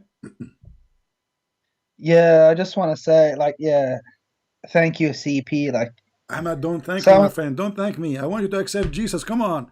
I want you to be saved. I want you to come I, to Christ. I want you to be. I want you to be with us in the heaven of the Lord. yeah, for sure. Like, yeah, like I just have to do my own research. I just gotta, you know what I mean? I have to read it and understand it myself.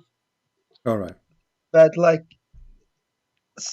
yeah, for me, But like, Ahmed, I don't. I'm going to make a threat for you. If you don't accept Jesus, I will take all the feather covering you now.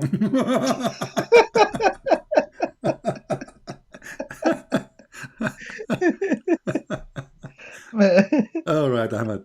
Thank you, my friend, for calling. I hope soon you will see the truth and you will accept the Messiah as your Lord, and I will be happy to take you anytime to answer you about some questions.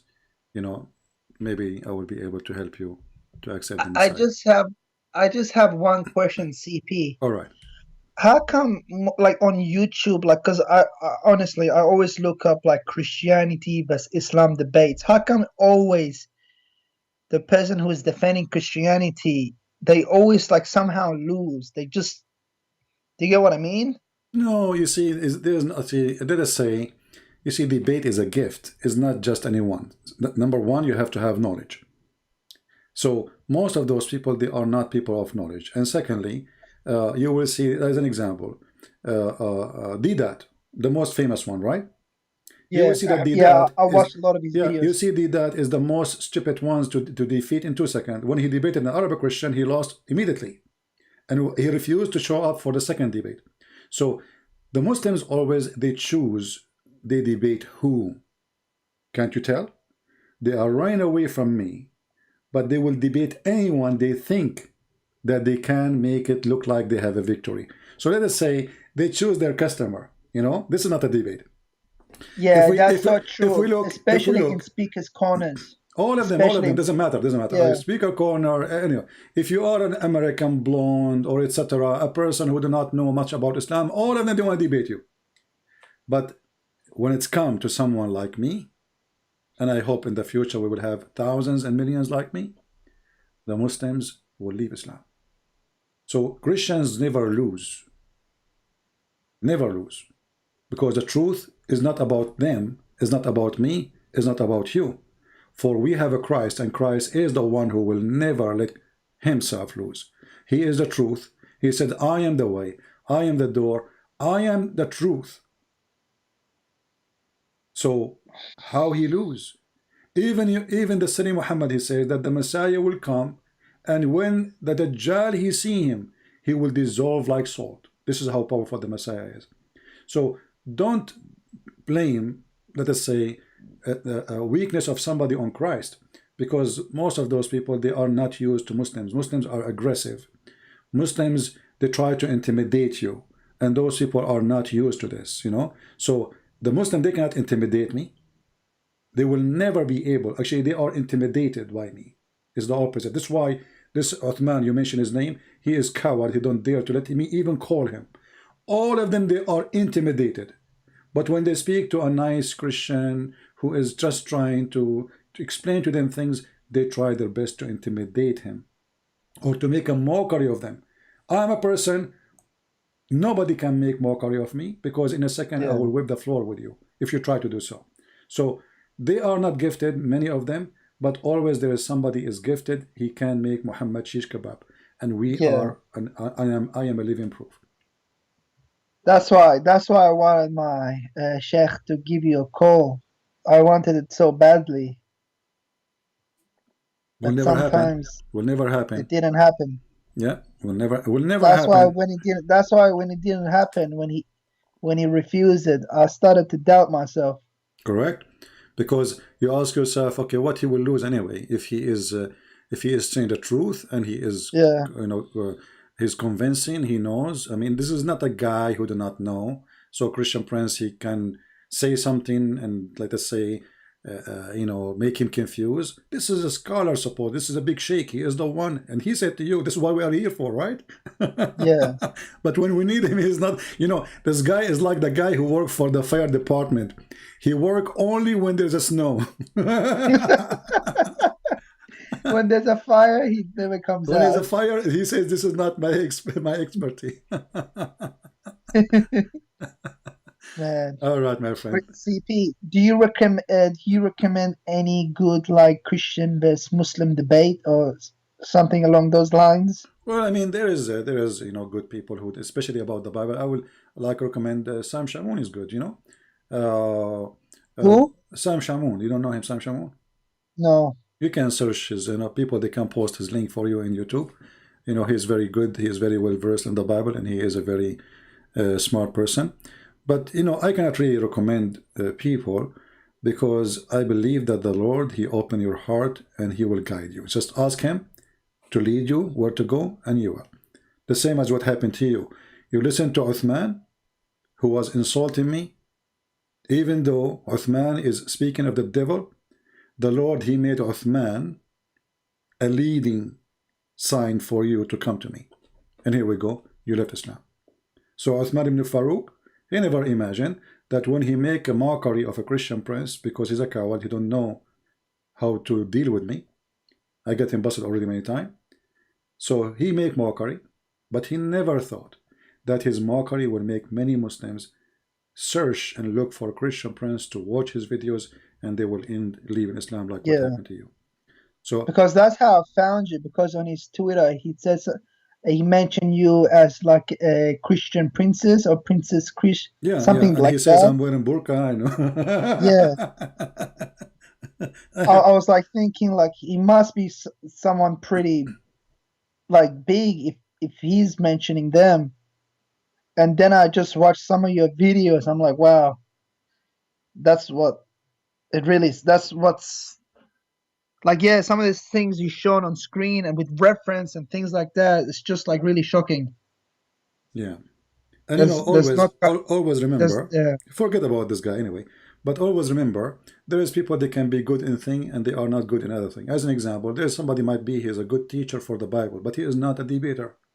Debate, when you debate, especially if you don't know, you see, like you call me, I do not know what you will say to me, right? Yeah. So when you want to do such a thing, this is a big challenge to the brain, my brain. Because how in the world I'm going to get the answer in the speed of second? I mean, the guy is just talking. I put it on the screen, correct? So in order to do that, you have to be very, very gifted with knowledge. Let us say you have a very fast processor brain. And on top of that, the most important, the Lord is our victory. So by the Lord, I depend on him, not only on me, for I believe everything I have is a gift from him at the end of the day. So if the Lord is with me, who could be against me? So some Christians, they go to fight the devil without having arms in their hands. An arm here is not a sword. Arms here is knowledge, true knowledge about the Bible. Secondly, confidence. Number 3, knowledge about the enemy, the devil. If you do not know who is the devil, how you can talk about the devil? How you can fight the devil? It's like now today we want to fight a virus, but we do not know anything about this virus. That is mission impossible. So the Bible orders us to read, to search, to find the truth, and the truth will set you free. So a Christian, when I debate Muslims, should know about what they believe, not only about what he believes. Same time, he should not allow them to intimidate him. Most of those on speaker corners, actually just a few days ago, I said a word. I said potatoes. You know why? Because two Christians were talking to a Muslim, and the Muslim is schooling them about ethic, and those two, which I call them potatoes, they were like, okay, you know, okay, Muhammad, okay. Yeah, that's what I mean. Like, those are sort of the videos I watch that make like, wow, Christianity. Yeah, so why those Christians, they don't say to him, your prophet is a child molester. Your prophet says, go and bite the penis of your father. Your prophet, why you are quiet, sitting there like a potato? So, my friend, those are not, and they should not be there. So we don't judge Christianity by somebody who know nothing. They are just, you know, let us say good Christians trying to give the good news about Jesus. But they are not debaters, obviously, and they do not know and they don't have much knowledge. especially if they're trying to debate against Muslim, because I know, like, Arabs they're very aggressive. Yeah. You know. Well, you know, they can say whatever they want, and but in the end of the day, like we sometimes, prove like them when wrong. I'm watching Christian videos, like in the speakers' corners, I'm like even though I'm a Muslim, I say to myself, I can defend Christianity better than they can defend You it. are right, actually. You are Do you get right. what I I mean? mean, yeah, they are, because they are not really, they are not qualified. You see, this is a speaker corner. It's a street. Anyone jump there, and he's supposedly he become Yeah, suddenly he's a Christian. And maybe I'm not saying, but even those Muslims and maybe those Christians, none of them he practice what he is talking about. It is mostly it's a place to shout and kids talk, but no professional talk and no real debate is happening. And Muslims, they are the best in mockery, you know. So they try yeah, to intimidate you, like, you know, they did hit a woman. Her name is Hatun, you know. They hit her. yeah. I The- saw that one. yeah. Yeah, So this is who they are. You know, they are not really defending Islam. They are cowards trying to defend Muhammad by intimidation, and all of this doesn't work with me. And now, actually, we will have many people will be graduated from the school of a Christian prince, and they will make Muhammad falafel before even without using oil. They will fry him. Yeah. So yeah. anyway, thank you, Ahmed. We will see if I can take one more call. And No worries. Thank you, CP. All right. Thank you, yeah, man. You have a good day. All we right. will pray for you. We will pray for you and for the people of Yemen, the Muslims there, to end the war there and the evil of Islam stop. Wherever Islam goes, war come. And we pray that all the Muslims, all your family, they will find the truth, and the truth will set them free. And this is the good thing about Christ. He said, love your enemy, bless those who curse you. So my friend Ahmed, we say, may the Lord bless your family, bless your mother, bless your father, bless your children if you have any. May the Lord bless all people who they love the truth, for Jesus is the truth. And the second you love the truth, you are in love with Jesus, for no truth except Jesus. God bless you, my friend, and I hope to God hear from you bless you. soon. Take care. Thank you, CP. You have a good day. All right, Bye-bye. man. Bye-bye. All right. Let us see.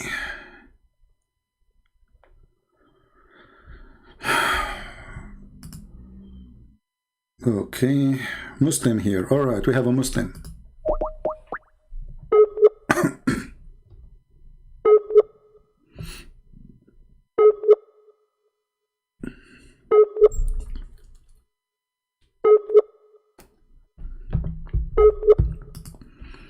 This Muslim, his internet is not functioning. Let us see a different one. I am a Muslim from Pakistan. Usually the one who say that is ultimate fart.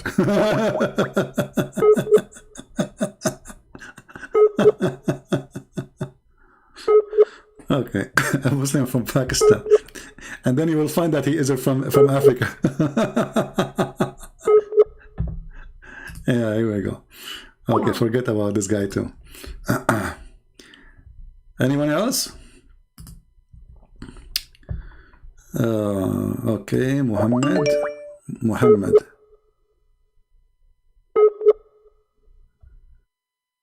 Why everybody is internet not working?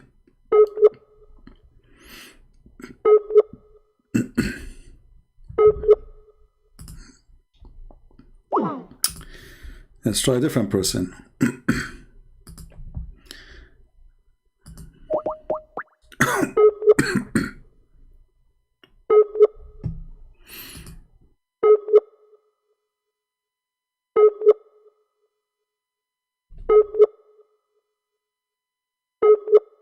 Well, I don't know. Look like Skype, those Muslims, they say to me, call us, and we try to call them.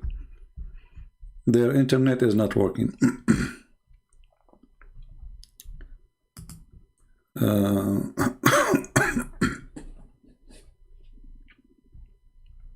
If you are a Muslim, you like me to call you, just text me, please. Says, I'm a Muslim, please call me.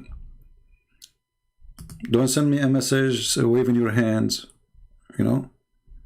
Just tell me that you are a Muslim and you like to be called, and we are live in YouTube.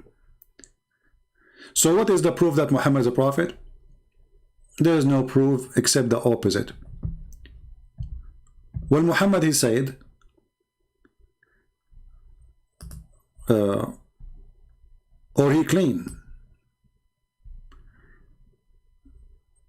that the plague will never enter Mecca. Okay, there's a Muslim trying to call me. Let us see.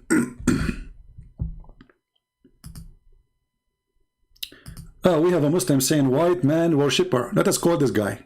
I like that topic. White man worshipper.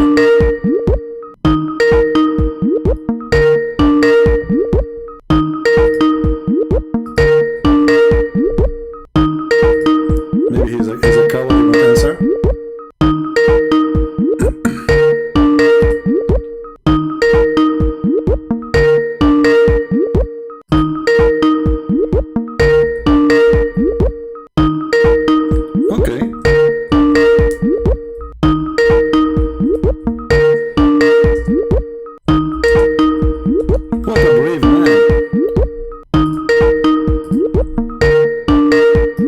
Potato. So look what he said to me. He says white man worshipper. White man worshipper. First of all, find me one verse in the Bible describing Jesus as a white man. Nowhere. The one who is proud about the whiteness of a man is you Muslims.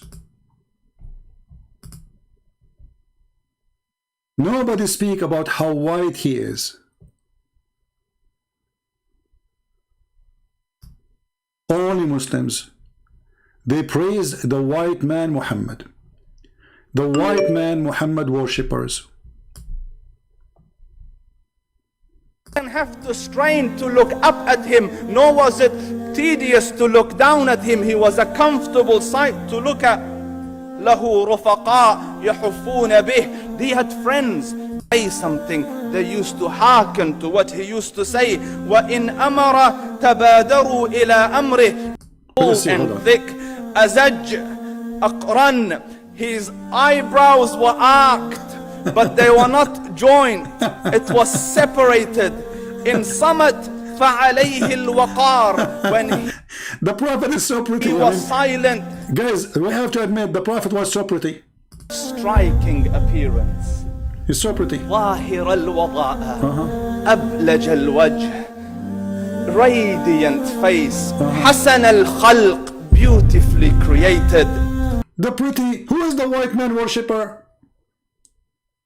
And look at the drama music behind. I mean, what is that? Aren't you worried that there is many homosexuals? They will go and do something to Muhammad? They will love him? They would like to share the bed with him? Especially your God, he says, whatever you wish in the heaven, they will convert to Islam. And then they go to heaven, they says, we want to sleep with Muhammad. Look how pretty Muhammad is. And then one of the funny statements here in this video, we don't want to play it all because it's hilarious. A man, he come and he look at the moon. He come in the middle of the darkness. When he spoke, it was audible and clear, almost commanding and overtaking. أجمل الناس وأبهاهم من بعيد. From afar, the most striking and outstanding in appearance. وأحسنهم وأجملهم من قريب. And when he came near, the best of them and the most handsome of them in closeness. حلو المنطق.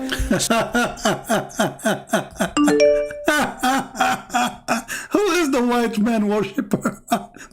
Who? Let us go to the moon. When the guy, he saw the prophet.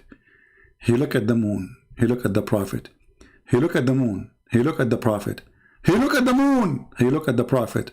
And for sure, the prophet is more white than the moon. Rasulullah. Anas ibn Malik says, he says, I came out one night. I came out one night. It was the full moon night. Absolutely. Brother, look how emotional. Look how emotional, brothers and sisters. The sheikh, he have tears in his eyes. He cannot continue more. The prophet is so pretty. He's so pretty. When the guy, he saw him at night. He could not stop. Like, look at the emotion, brothers and sisters. Allahu Akbar, Allahu Akbar. Wait, where's my tissues? What the heck? The guy was coming at night. At night? Many things happen at night. Be aware. I came out one night, it was the full moon night. Look at the emotion, look. Look at the action. And I looked at the moon, and in the desert, understand, the moon is an awesome sight. It is smooth, it is radiant, it is clear, it is gentle compared to the scorching sun at which they are used to. So the moon was the epitome of beauty. So he says, I came out at a full moon night and I looked at the moon and I saw it beautiful, handsome. So I said, let me go see if the moon is more handsome or my prophet is more handsome. Are you kidding me? Are you stupid or what? You are comparing the prophet of Allah, the most handsome boy, to the moon. What's wrong with this guy? Don't you know the answer already? I mean, how in the world even you think about it? Don't you know that there's nobody is more pretty than the prophet? Who the hadith says his underarm is so white, his thigh is so white, his belly button is so white, his face is so white. And the Muslim says, white man worshipper. Not a single verse in the Bible speak about Jesus as white or his color and how good looking he is. Because we don't follow a look. Secondly, all those stories is a fabrication.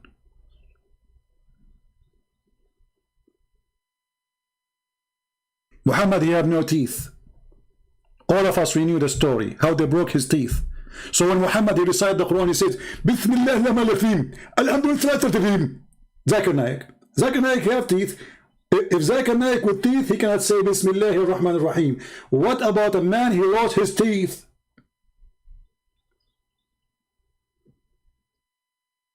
I mean, the guy, he don't even have teeth. And if he is so good looking, why the father of Khadija, he don't want him to marry his daughter, even though she is 20-something years older than him, and she have 2 husbands before him, still he don't want him. He's so pretty, man. Okay, what happened? And the guy, he went in the street and he saw the moon. By the way, each time I see the moon at night, I go there, I look at the prophet, I look at the moon. I look at the prophet, I look at the moon. And then I look at the prophet, and I don't want to look at the moon no more. That's it, I give up. I'm so disappointed with the moon. I thought always the moon is so beautiful. It turned to be no. He lost the competition for a guy, his name is Muhammad, and he's an Arab, who take a shower with dead dogs and women blood from period.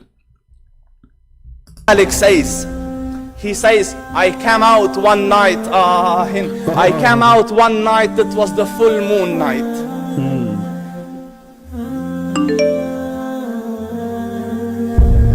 And I looked at the moon, and in the desert, understand, the moon is an awesome sight. Absolutely. It is smooth, it is radiant, it is clear, it is gentle compared to the scorching sun at which they are used to. So the moon was the epitome of beauty. Come on, man, what the drama is about. What happened next? I mean, are they going to get married or not? After he noticed that Muhammad is more pretty than the moon, did he marry Muhammad? Moon is more handsome or my prophet is more handsome. Let me see if that is more beautiful or the prophet is more beautiful. So I went and I saw him standing afar. So I looked at his face and I looked at the moon and I looked at his face and I looked at the moon and I looked at his face and I looked at the moon and so I went and I saw him standing afar. So I looked at his face and I looked at the moon standing afar. So I looked at his face and I looked at the moon, at his face and I looked at the moon, at his face and I looked at the moon, at his face and I looked at the moon and I looked at his face and I looked at the moon, at his face and I looked at the moon and I looked at his face and I looked at the moon, at his face and I looked at the moon and I looked at his face. That's it, man. I'm getting dizzy now. And you are talking about white man worshipper when all the video is about how white he is, his face. Hello? Hello. Yes, my friend, you are live on air. Hello? Yes, I want to say to you. You want what? I want to tell you. Yeah, why you are changing your voice? No, I'm not changing my voice. Stay a little bit away from the microphone and speak clearly, please. Go ahead. I want to tell you. Yeah. Why are you confirming your place in hellfire every single day? What? I am what? You're confirming your place in hellfire. I don't understand. I'm confirming what? Your place in hell. Oh, I will go to hell. Well, the Quran says I will go to heaven. Isn't it the Quran says all the Christians will go to heaven? No, it does not say all Okay, Christians. are you sure? Yes. All right, read with me this verse then. Here we go in front of everybody. And then you have to apologize for being ignorant about your Quran. Here we go. Don't tell me. Here we go. This is the verse. It says that the Christians, the Jews, and the Sabian, all of them, they will go to heaven. Those are the Christians who followed Jesus Christ, peace be upon him. No problem, but this is in the time of Muhammad, my friend. But in the time of Muhammad, all of them, they believe that Jesus is God. So here it says, those who they are Christians, those who they are Jews, those who they are Muslim, even Sabian who worship stars, they will go to heaven. Chapter 2, verse number 62. Go ahead. Okay. Unitarian Christians, I believe they have chance to go to heaven. Doesn't matter. Unitarian Christian, they believe still. The Unitarian Christian, they believe that Jesus is God. No, they don't. They do. I know Christians. No, you do not know. Unitarian Christian, they believe Jesus is God.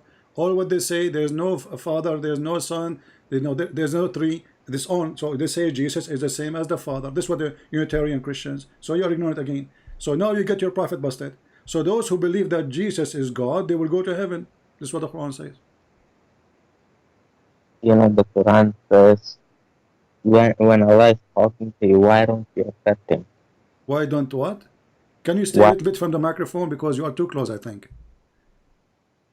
Why don't you accept Allah? That's what I'm saying. Why I don't accept Allah? Give me a reason to accept Allah. Isn't it the Quran says that Allah is the one who closes our heart? So how I'm going to accept Allah when He is the one who sees our heart? Didn't Allah say after that? What didn't Allah say in the Quran? We have created man and jinn for hell. He created man and jinn for hell? No, that's what it says, right? Then you guys like to say, see, Allah created us for hell. That's what you guys like to say, but you guys don't read the verse after that. Allah says we have given. We will read the verse after it. Here we go. It says chapter 4, verse number 88. It says that Allah saying to Muhammad, are you going to guide those who Allah deceived? Why are you going to that verse? Why not? This is the verse I'm quoting for you. You are quoting different verse now. And you can give me the verse, the other verse, so we can laugh at it too. Which verse you are talking about? Which verse you are talking? Give me the verse. Which verse you are talking about? Allah says we gave them. Which verse? Which verse? Give me the verse. What the verse number? Chapter, verse number. Don't you know? You are a rabbit. No, I'm not. You know, there's your prophet. He keep making poo-poo. I don't know which one you are talking about. So which poo-poo you are talking about? Give me the chapter. Give me the verse number. No, I will say it, and you are Arabic. Okay, so say it in Arabic. Go ahead. No, I don't know Arabic. I will say it in English. But you know. But the Quran was not given to Muhammad in English. Say it to me in Arabic. Oh my God! Allah says. Don't say oh my God. Say oh my Allah. God is a pagan word according to Muslims. So why you Muslim use it? Is it the word God used by the pagan? Why you use it? You have to say oh my Allah. So you are telling me Jesus was helpless on the cross when he said, Allah, Allah, why have you forsaken me? Nowhere Jesus, he said, Allah, Allah. This is Ili, Ili. What Ili, Ili have to do with Allah? Is your God is Ili? I mean, you can call him Ili, so what? So why Allah, he says that he is Allah? Is Allah In is a, Arabic, is in Allah a, is Allah is a name or a word mean God? Allah means God, the God, Oh, so it's not a name. and Ili, No, make Ili, it. No, I'm asking you. Is Allah a word mean God or it is a name of your God? it is a word mean God. So why you Muslim you say there's no God but Allah? So you should say there's no Allah but Allah. We have, look, there is no God but God. We have to say Allah, meaning the qualities of Do you God that say no? Don't tell me quietly. Do you say there's no Allah but Allah, or you say there's no God but Allah? there is no ilah but Allah. Oh, okay. So Allah. So what ilah mean? You tell me. You tell me. Go ahead. What ilah mean? I think it means God. Okay. So ilah is God. Allah is not a word mean God then. Allah means the God, The the true God. God, the Okay. true God. Okay. Even Guys. Tobias Singer says that. Okay. Hold on. What? Even what? Even that Jew, Tobias Singer, he also says that Allah means the God, My true my God. my toe. My toe say Allah is God. No, Tobias Singer, don't you know that Jew? Tove Singer. Okay. Do you accept what Tove Singer he said? I don't accept everything because he rejects No, Jesus, which is either you accept him or not. You just say Tove Singer, he said that. So he reject Jesus. That means he reject Muhammad too. Reject Muhammad to be a prophet because the Quran confirmed that this is Jesus, correct? So you are asking me to ask a liar according to your religion to prove a point. Just how stupid you are. no, Because they he don't. refused Jesus. It, You are the one who said he refused Jesus. So if he yeah, refused Jesus, why you accept somebody? The Quran confirm him to be a fraud, a liar, and you are saying to me, ask him. I never said ask him. You said Tariq I Singer said he, confirm. Tariq yeah, Singer confirm. But isn't it Tariq Singer is the enemy of Jesus? okay. Isn't it him the enemy of Islam? No, he is the enemy of Jesus that is mentioned Okay, in hold Bible, on. Because Quran. isn't it the Quran says the one is enemy to the Prophet Allah, he sent is enemy of Allah? Yes. Okay, and you just said he is the enemy of Jesus. No, the quality of Jesus No, mentioned in he don't accept Jesus at all. He says Christ did not come yet. He don't believe he's a prophet. So you are a fraud again. And listen, is it Tariq Singer? He said that the story of Jesus being born of a virgin is coming from the Greek mythology. This is a lie. look, a lot of the things I disagree So with why you him mention somebody you look because of things that he's they not agree? Okay, he's, Abdul, he's not a if you Muslim. wanna prove me wrong, don't mention somebody is an idiot. You don't even dare to speak to me. At least give me something from your religion. Now I'm asking you, is Allah is a word mean God or it is a name? Because I can open right now a very Islamic official website and they will say Allah is the unique name of God, not a word mean God. Okay, so it could be unique. What mean could be? So you are a Muslim all your life. You do not know your God name? I know his name Allah, okay? I can call him Ar-Rahman, I can call him whatever. Okay, hold on. Did you say Ar-Rahman? Yeah. Okay. Who is Ar-Rahman? Ar-Rahman, the merciful, my Allah. No. Who is Ar-Rahman? Who? God is merciful. This is not the question. Who is Ar-Rahman? Oh, okay. Ar-Rahman Rahim. Okay, who is Ar-Rahman? Why are you repeating the same thing? Who is Ar-Rahman? Allah. So who is Allah? God. Oh, okay. And when the first time Muhammad he said the word Ar-Rahman? I don't know.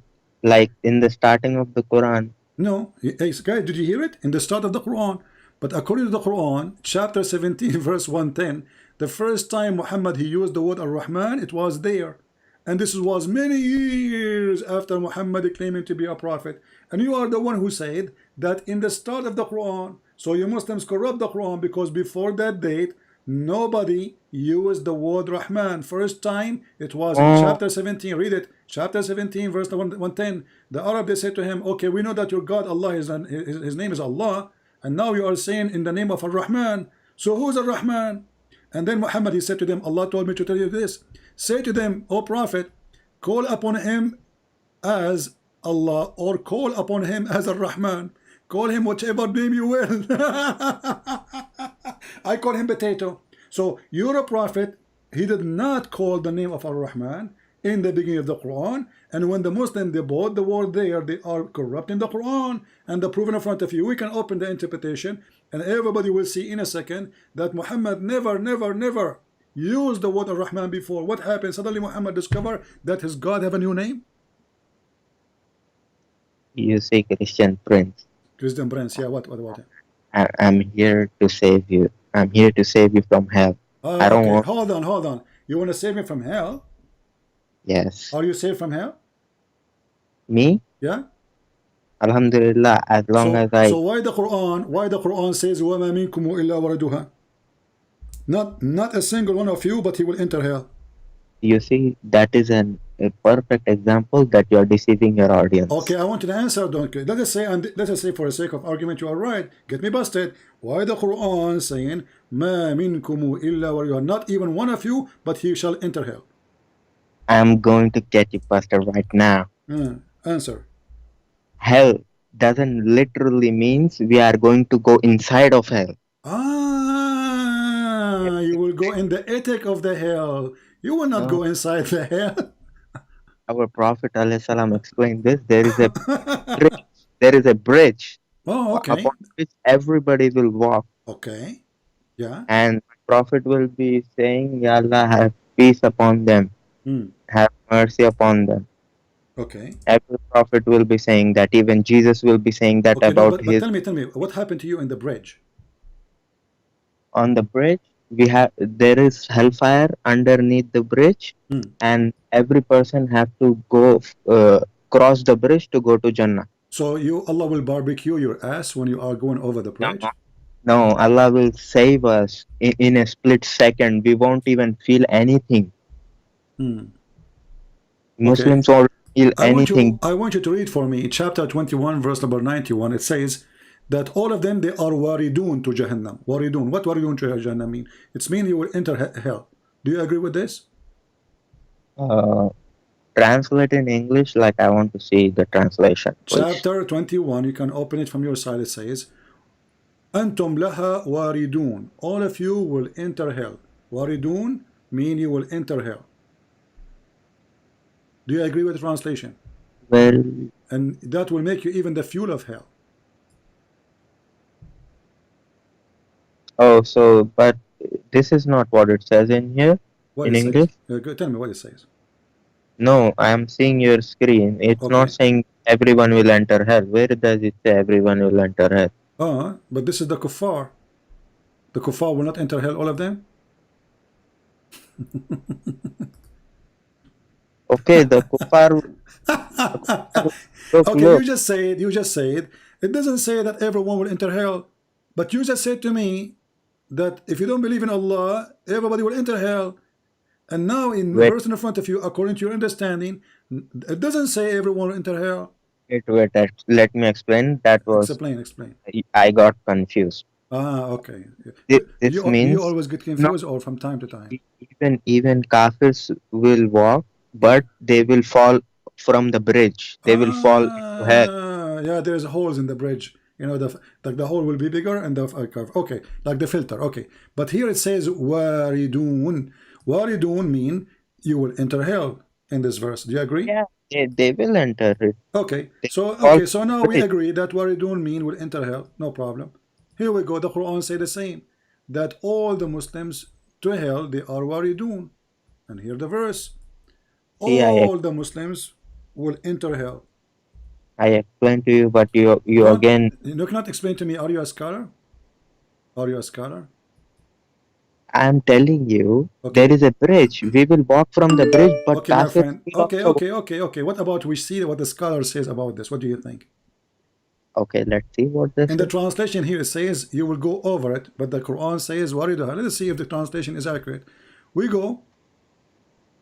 And we will see, and everybody will laugh in a second. Chapter 19, verse number 71.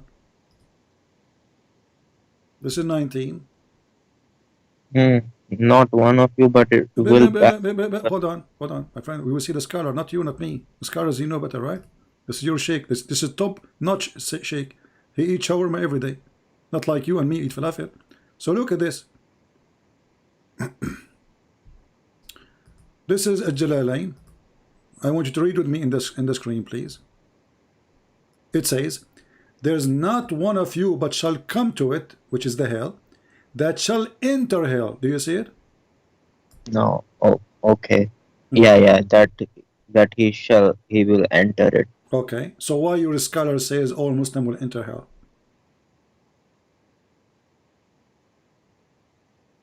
You see, enter does not mean we will be burning in hell. Okay. So Allah will make you enter hell to do what there? Tour? There is a bridge over it. So the hell. My friend, what bridge? Already you are in. You are in. The hell. My friend, you are in. You are in. It says enter hell. Okay, you will enter hell to do what? Tourism? Take selfie? Look, again, I would say Allah, it means over it, not enter. Okay, let me make it simple for you. Is your prophet going to go to heaven? Of course, he's guaranteed. He's indeed. So why your prophet says no? Is he lying, you think? He never says no. Well, here we go. Your prophet says that there's no guarantee he will go to heaven unless Allah, he warp him with his mercy. Are you accusing your prophet to be a fraud? You see, you take everything out of context. Show me the hadith. Okay, give me the context. Here we go. Okay, give me the context, my friend. Go ahead. I will explain you see. Okay, go ahead. Explain. Okay. I'm reading. I'm listening. Okay, it says Abu Hurairah. Read it. You know English. Let me zoom in for you so you can see it better, because all Muslims, they have a weak vision from drinking camel urine. Abu Hurairah reported, Sallallahu Alaihi Wasallam as saying, none of you will be rescued by his works. He was asked if not even he would, and replied, not even I, unless Allah covers me with his mercy. But if you keep to the straight path, are moderate, pray morning and evening and part of the night, and earnestly practice moderation, you will reach. Yes, that's it. Yes, that's it, yeah. But your prophet says that all the work he did will not grant him heaven unless Allah warp him with his mercy. Yes, of course. That is the part of it. We worship God, and then he will see, he will appreciate it, and he will enter us with his mercy. Okay, but do you agree with your prophet saying that your work will not rescue you? You see, you are changing the topic now. I'm not changing topic. No, I'm not changing topic, because we want to get to the conclusion. Do you agree with him when he said that your work will not rescue you from hell? It is, he is not saying you do not need to work. You have to. Another question. No, he said that because if your work will not rescue you, that means your work will not rescue you. That's it. See, when we work, Allah's mercy comes, then both together No, he says your work will not rescue you. And then in different hadith he says, لا ينجيه عمله. His deeds will not rescue him. So, is your work required in Islam to go to heaven or not? Of course it's required, but Allah's mercy is what we do work because we want Allah's mercy. So why he is saying that your work is not required? Where does he say it's not required? So it says it's not required because it's not going to rescue you. Where does it say it will not rescue you? It says clearly that your work will not rescue you. What's wrong with you? Are you blind? The hadith that I just read? Yes, it says your work will not rescue you. I'm telling you, it means only work is not enough. It says only work is not enough. Yes, you have to have Allah's mercy too. Okay, Okay, let okay, me okay, explain it okay. Hold clearly. on, hold on, hold on. Uh, when your prophet he says your work is not enough, what is else enough? When we work, Yeah. Allah, with His mercy, He will enter us. He will see we have worshipped Him, and He will Okay. say, "Okay, you can go into." I will give you one example. Okay. Give me. There was a slave of Allah.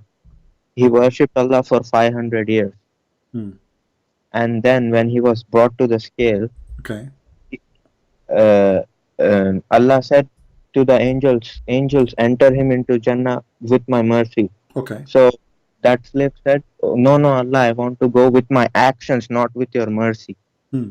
So Allah said, "Oh, okay, you want to go with your actions and not by my mercy? Okay, angels, put 500 years worship on one scale and Hmm. put just the blessing of one eye that I gave him to see.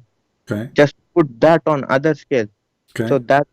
that the blessing that he was able to see Uh-huh.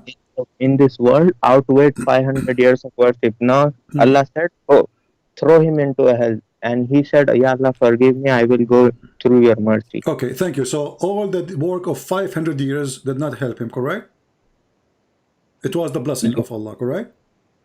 Yes, Allah Okay, thank you bless very him. much. But this is me. No, But this is me in the Quran is a stupid book, because isn't no, Allah He promised you in the Quran to have gardens full of females with big breasts if you are having good deeds? So you just said 500 years of worshiping Allah is not going to take you to no, heaven. So no. why Allah in the Quran in chapter 2 verse number 25 says that those who have do the righteous things like killing the Christian, raping Christian women, kidnapping children, raping them, all the righteous things of Allah, all of those, if you do it, you will go to heaven and Allah will give you even rivers underneath of you. You are not understanding my I point. understand, my friend. Even you explain it. See, You said when to I me, when I tell you, it is you who said to me, there's a guy who prayed to Allah 500 years, correct? eh, Okay, and then they said to him, which one is the one you want to be going to heaven with? Your act, your action, your deed of 500 years worshiping Allah, or one blessing from Allah? He chose. no, no, no, not one blessing from Allah. You are twisting my words. Allah said, uh, "Okay, you have done good. You have worshipped me 500 years. I okay, appreciate it. okay. Now go to my mercy." So he said, "No, no, no, not your mercy, by my action." So Allah said, "How can you be that arrogant? You were able to do the actions because I gave you eyes, hands, everything to worship." Okay. It, So let's make it clear now. So if you are a person worshiping Allah all your life, let's say you live for 1,000 years, and then Allah will give you mercy in the top of your act, and that will make you go to heaven, correct? not on top. I will explain you. If I live Oh, 1,000 years okay. and I worship Allah 1,000 years, Uh-huh. okay, Uh-huh. and then Allah will see, okay, you have worshipped, you have done what I have asked you to do. Okay. Now I will have mercy on you, that I will give you Jannah. Go by my mercy. That's how it works. Okay, so the Quran is a lying then, because the Quran says if you do those things, where is the word mercy here? Do you see it? It says those who do the good deeds, for them is heavens and river. So the guy in That the is the story, mercy. Heaven is the mercy. oh my friend, the heaven is the mercy. Are you kidding me? So okay, hold on. He is saying to them, if you do good deed, you get the mercy, correct? Yes, Okay, so why he's saying to the guy, you will not get the mercy because you did good deeds? because he is being arrogant to Allah. He's saying, Okay, I okay. did Let good us let deeds. us make it more clear. I will go with you. If I am working all my life worshiping Allah, is that will grant me heaven or my destiny with Allah? No, don't change the topic I'm about not. I'm not. predestined. I'm not just to show you how stupid what you said to me. This is the topic. Is Okay, it if is you going to worship change? Allah, Is it going to if, change my work into go to hell, or I will go still to heaven? Is the destiny of Allah is in total agreement with my act in heaven or in earth, sorry, or the destiny of Allah will change and doesn't matter what I do in earth? Don't go to that hadith. Why you don't want to You're go to it? This is we're talking that about going. We are talking about how we go to heaven. So don't run away. I'm asking you. no. It's a very You It's very embarrassing question for you. You don't want to answer, right? So I'm asking you. A person, the same person. I will take the same person. He prayed to Allah 500 years. 500 years. Okay. So 500 years, and then Allah He wrote for him a destiny. Is it possible that Allah He wrote for him to go to hell, even though he prayed for 500 years?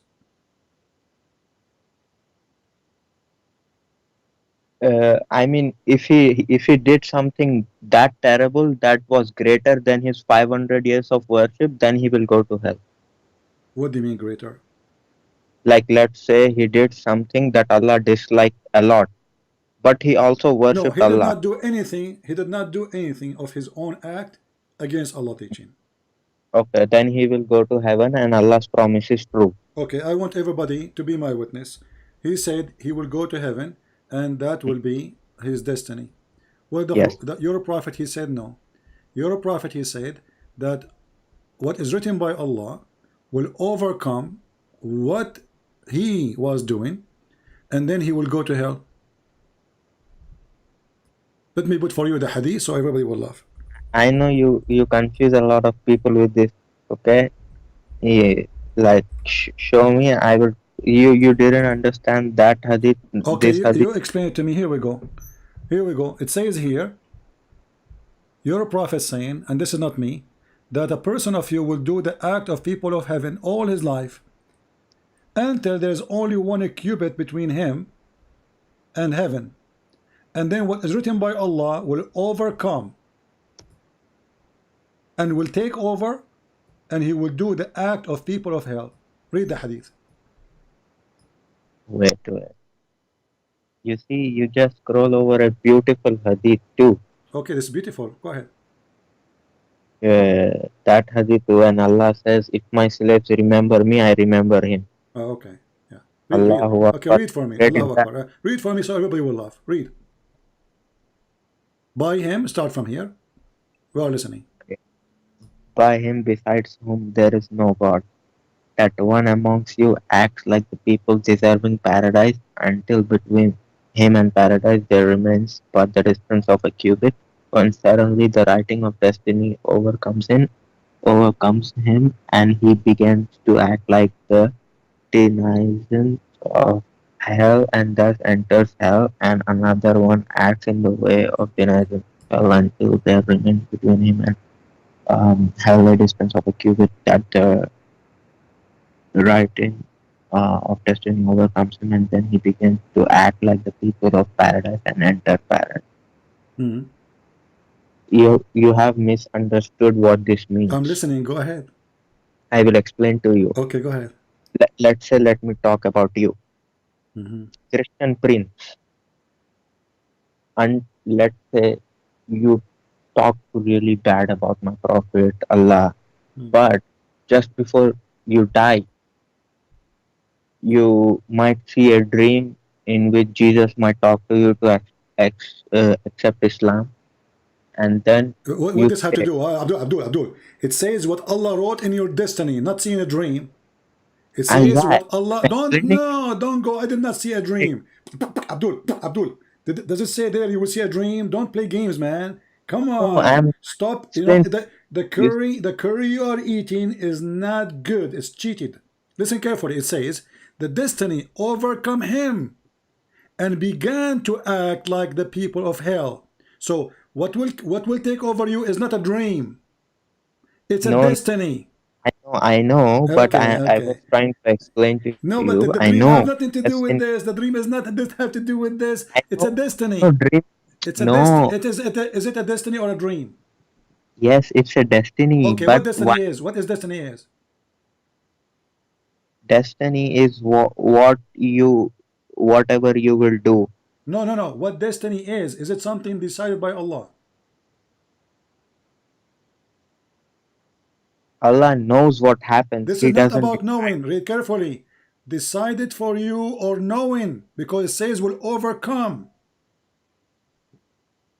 The guy is praying all his life. He want to go to heaven.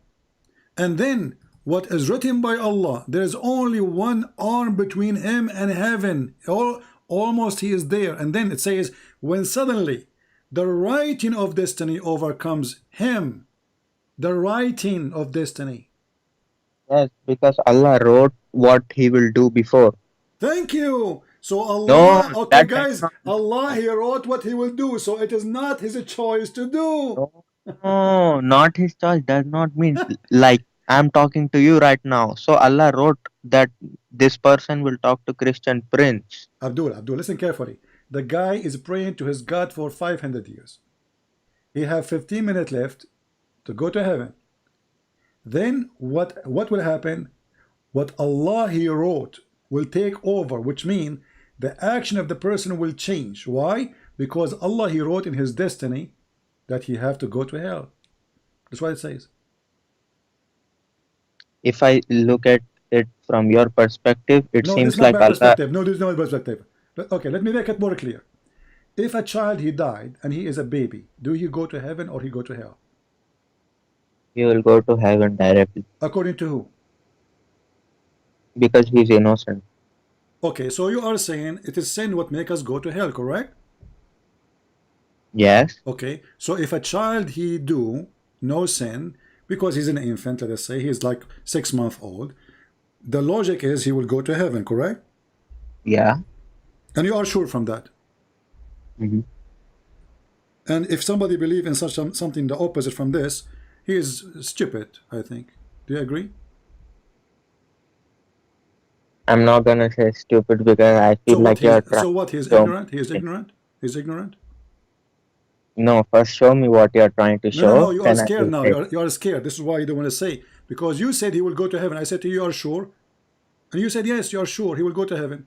So either you are right about understanding what destiny is, and then the child will go to heaven because he commit no sin, or you are wrong. He will go. Your prophet getting you busted. You're a prophet. Okay. He went to a funeral with his wife Aisha, and when they Okay. came back, Aisha, she said to him, this child, he have a happiness for him, for he, he is going to be in heaven. Why? She said, well, he did not reach the age of someone can commit sin. And this is what you said. You agree with Aisha. Muhammad, he said to her, no, don't be stupid. Allah, He wrote who will go to hell when they are not created yet, and who will go to heaven when they are not created yet. And the hadith in front of you, read it. So, Sallallahu Alaihi Wasallam said, yeah, sallallahu alayhi wasallam, yeah. there is happiness for this child who there is happiness for this child who is a birth from the birth of paradise, for it has committed no sin, nor has he reached the age when one can. Why did you scroll up? What? Okay.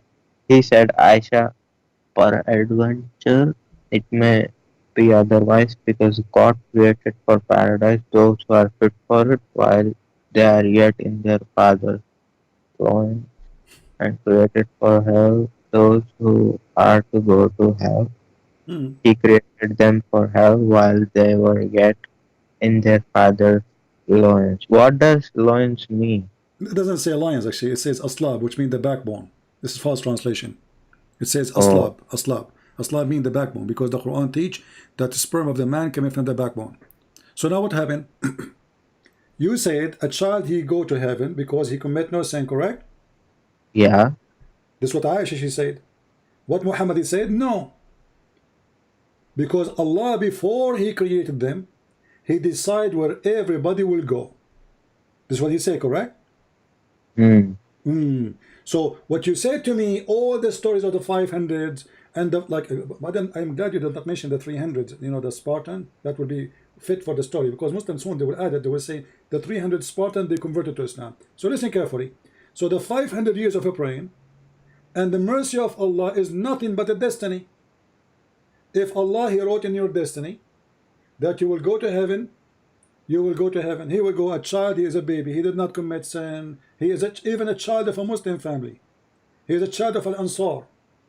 So not only he is a Muslim, because Muhammad, he said every baby is born as a Muslim, he is a child of a Muslim family.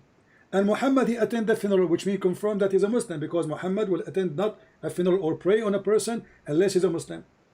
So Muhammad praying on a person, he is a Muslim, he is a child, he's an infant, he commit no sin, he reached no age of sin, yet he might go to hell. Why? Because of destiny. It says Allah created paradise for those who are fit for it. That means good people. You idiot, you stupid. What's wrong with you? This is a child, he commit no sin. No. What do you know? It says here, the child, he commit no sin. The child now is not a good people. It says he did not reach the age when one can commit sin, and now he is not a good people. No, that's not what I'm saying. Yes, he died an innocent death. Okay, so he commit no sin. So a person who commit no sin, is he a good people or not? Look, let me explain. A person who commit no sin, is he good or bad? He's great. Is he bad or good? A person commit no sin, is he bad or good? Great person. This is not the question. A person who commit no sin, is he good or bad? Of course good. Okay, so why he might go to hell? Let me explain. What explain? Go ahead. So what are you doing now? So it means that if a baby, like let's say Allah throws in hell, that means that baby, when he would grow up, he would do a lot of bad things. Abdul, he died. Abdul is stupid, he died. The guy is dead. And you are saying to me when he grow, he will be bad? I mean, where those people come to me from? Get out of here, man. I mean, I cannot handle too much things, but stupidity is killing me. When he grow up, don't call me stupid idiot. When he grow up, the guy is dead.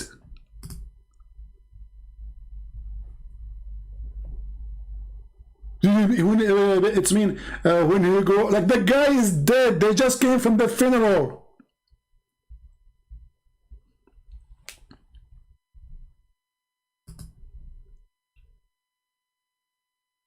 You know what?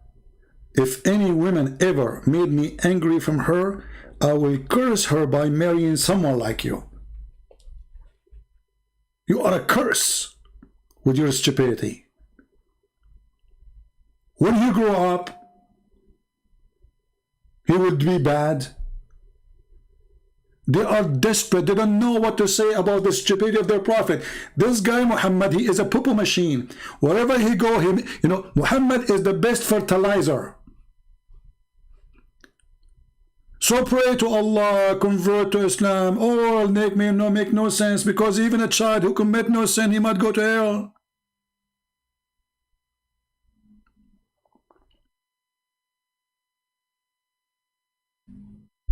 Be careful, women there. Behave yourself. Otherwise, I will curse you to have a husband like this. The child is dead and trying to find an excuse. What is the child? What is the excuse? You don't understand. You don't understand. Okay, tell me. He's talking that when the child become big, that old, grow up. Abdul, the guy is dead. They just came from the funeral. The funeral.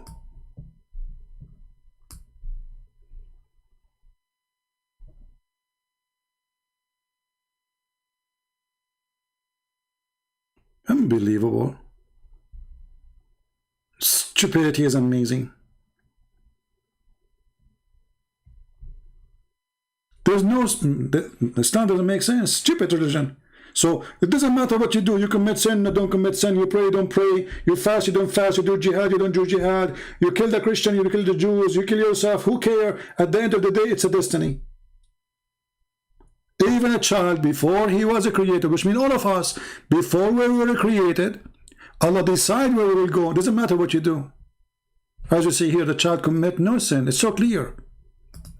See, I'm so happy that Aisha, she mentioned this story here, because it says clearly that this child, he is a child, but he's not a person who can be considered to be committing sin. So Muhammad did not say to her, no, he commits sin. He agreed. Okay, well, he did not commit sin, he did not reach the age, but this is not the reason to go to heaven or to hell. For Allah, he wrote destiny.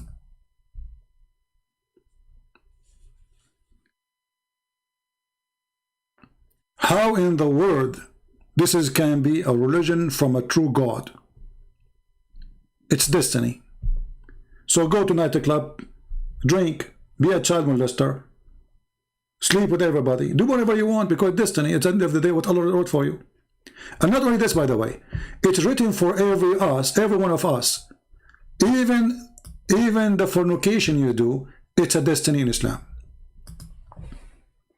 So, excuse my language. Each time a male, he used his penis, Allah wrote his book that you should use your penis in this moment, in this hour. And this is the proof. So what good deeds? What good deeds, if even the bad deeds is written by Allah, it's a destiny.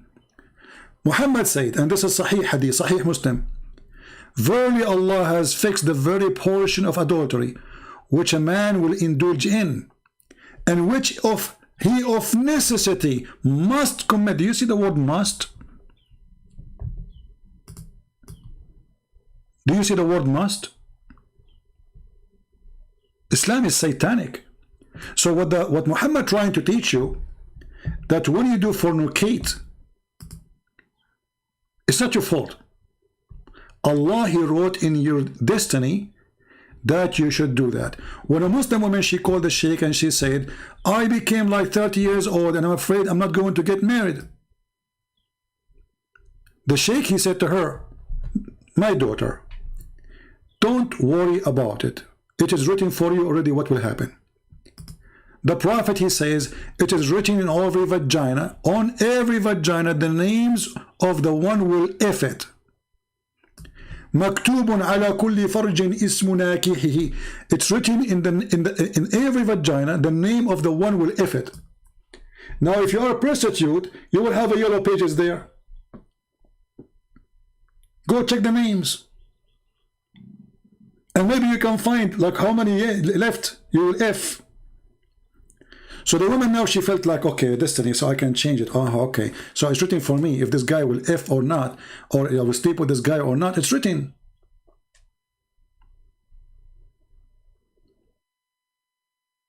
I'm not sure if Muslim women, when they hear the hadith of their prophet saying it's written in your vagina, the name of the one will F it, and they will go and take a selfie trying to find the name of their husband or their boyfriend, the future one, and the one who was before. It's written there.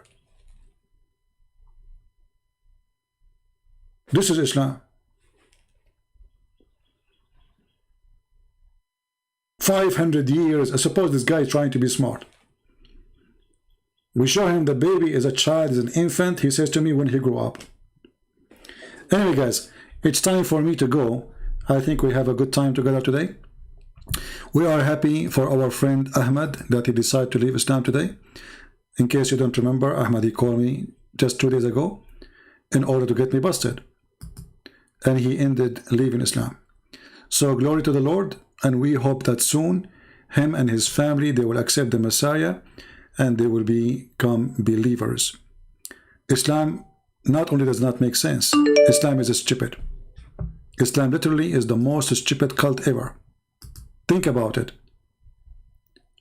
If a child, he might go to hell or might go to heaven, even though he did not commit any sin. So what is the logic of this God? What is the logic of being a believer? It's written for me already. It's written, a person who is doing the act of people of hellfire. This person who spent all his life not praying, not worshiping, not fasting, and not killing Christians and Jews, he might go to heaven because if it's written in his destiny.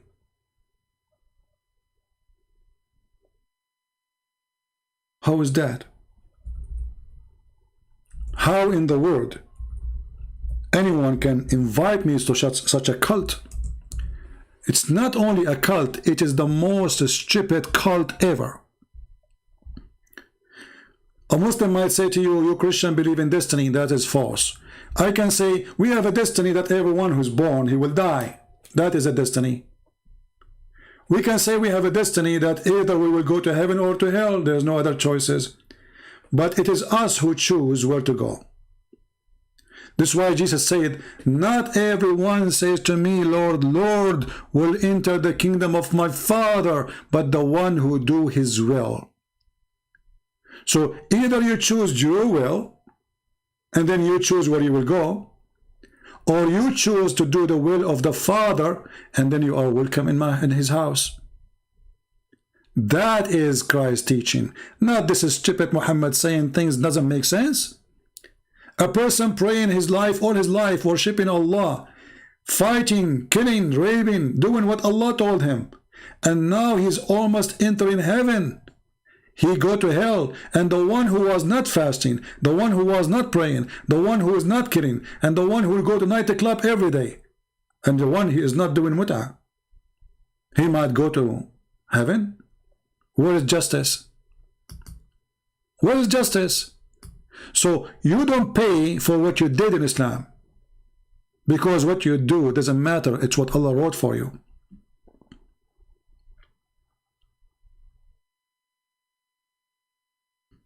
This is why Islam is the most stupid cult. I hope next time we will have some professional sheikhs is willing to call us, not like this idiot who says to us when the kid he grew up and the kid is already dead. I have enough of stupid people. Thank you all for being here. I got to go because you can tell my voice is going flat. So I will let you go for now, and if I can go later, maybe tonight, I don't know, if tomorrow, God is willing. God is willing, but it is us who choose to do the will of God. God is willing, but it's us who choose to believe or not. This is why Jesus said, I am the way, I am the door, I am the truth, I am the resurrection. And those who come to me, they will be safe. You have to come to him. It's your will. He said, knock at my door and I will open for you. It is your will to knock at the door or not to knock. With Jesus, we are saved. With Muhammad, you are just an idiot who's waiting for your gambling machine. It's your luck.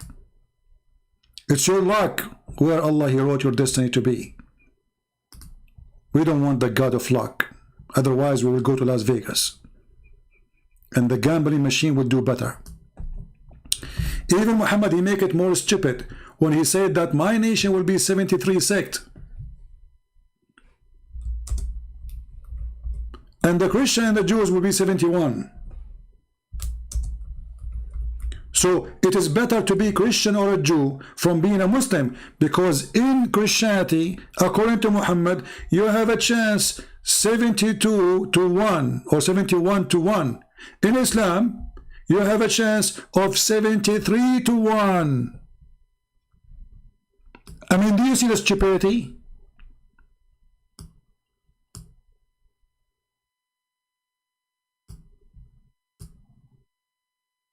It's like giving you cards and saying to you, if you are a Muslim, you have to play with 73 cards. You choose one, and the one, there's only one, will take you to heaven.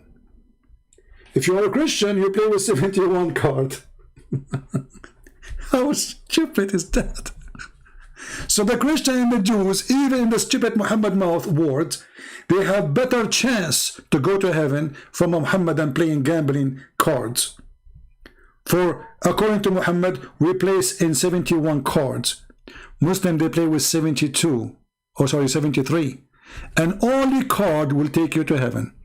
How stupid is that? And how we can make this one hadith here match with the other hadith? This guy is mentally ill.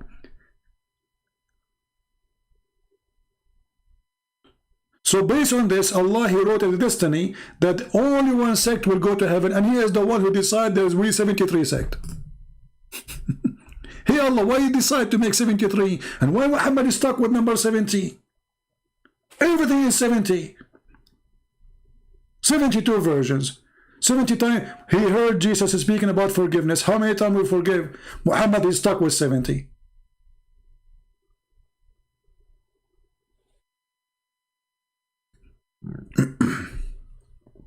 Anyway, so can I have Shia Hadith of Al-Kafi link you use in your book 6 and Allah? My friend, just search for Al-Kafi book. I mean, what is that? Doesn't matter what link. Those links can expire. Search Al-Kafi Shia book and you will find a million link for it. Strange request. Anyway, guys, thank you for being here. May the Lord bless you all, and until we see you soon again, this is your brother Christian Prince, humbly was serving you. And thank you, Lord, for having our friend Ahmed, who decided to leave Islam today, loud and clear. And let us see what his sheikh, how much he will be ashamed for not calling me to refute me. This is what you Muslims do when you don't ask your sheikh to call me. And until the baby who died 1400 years ago grow up and commit sin, until then, we see you soon, and may the Lord bless you. Take care.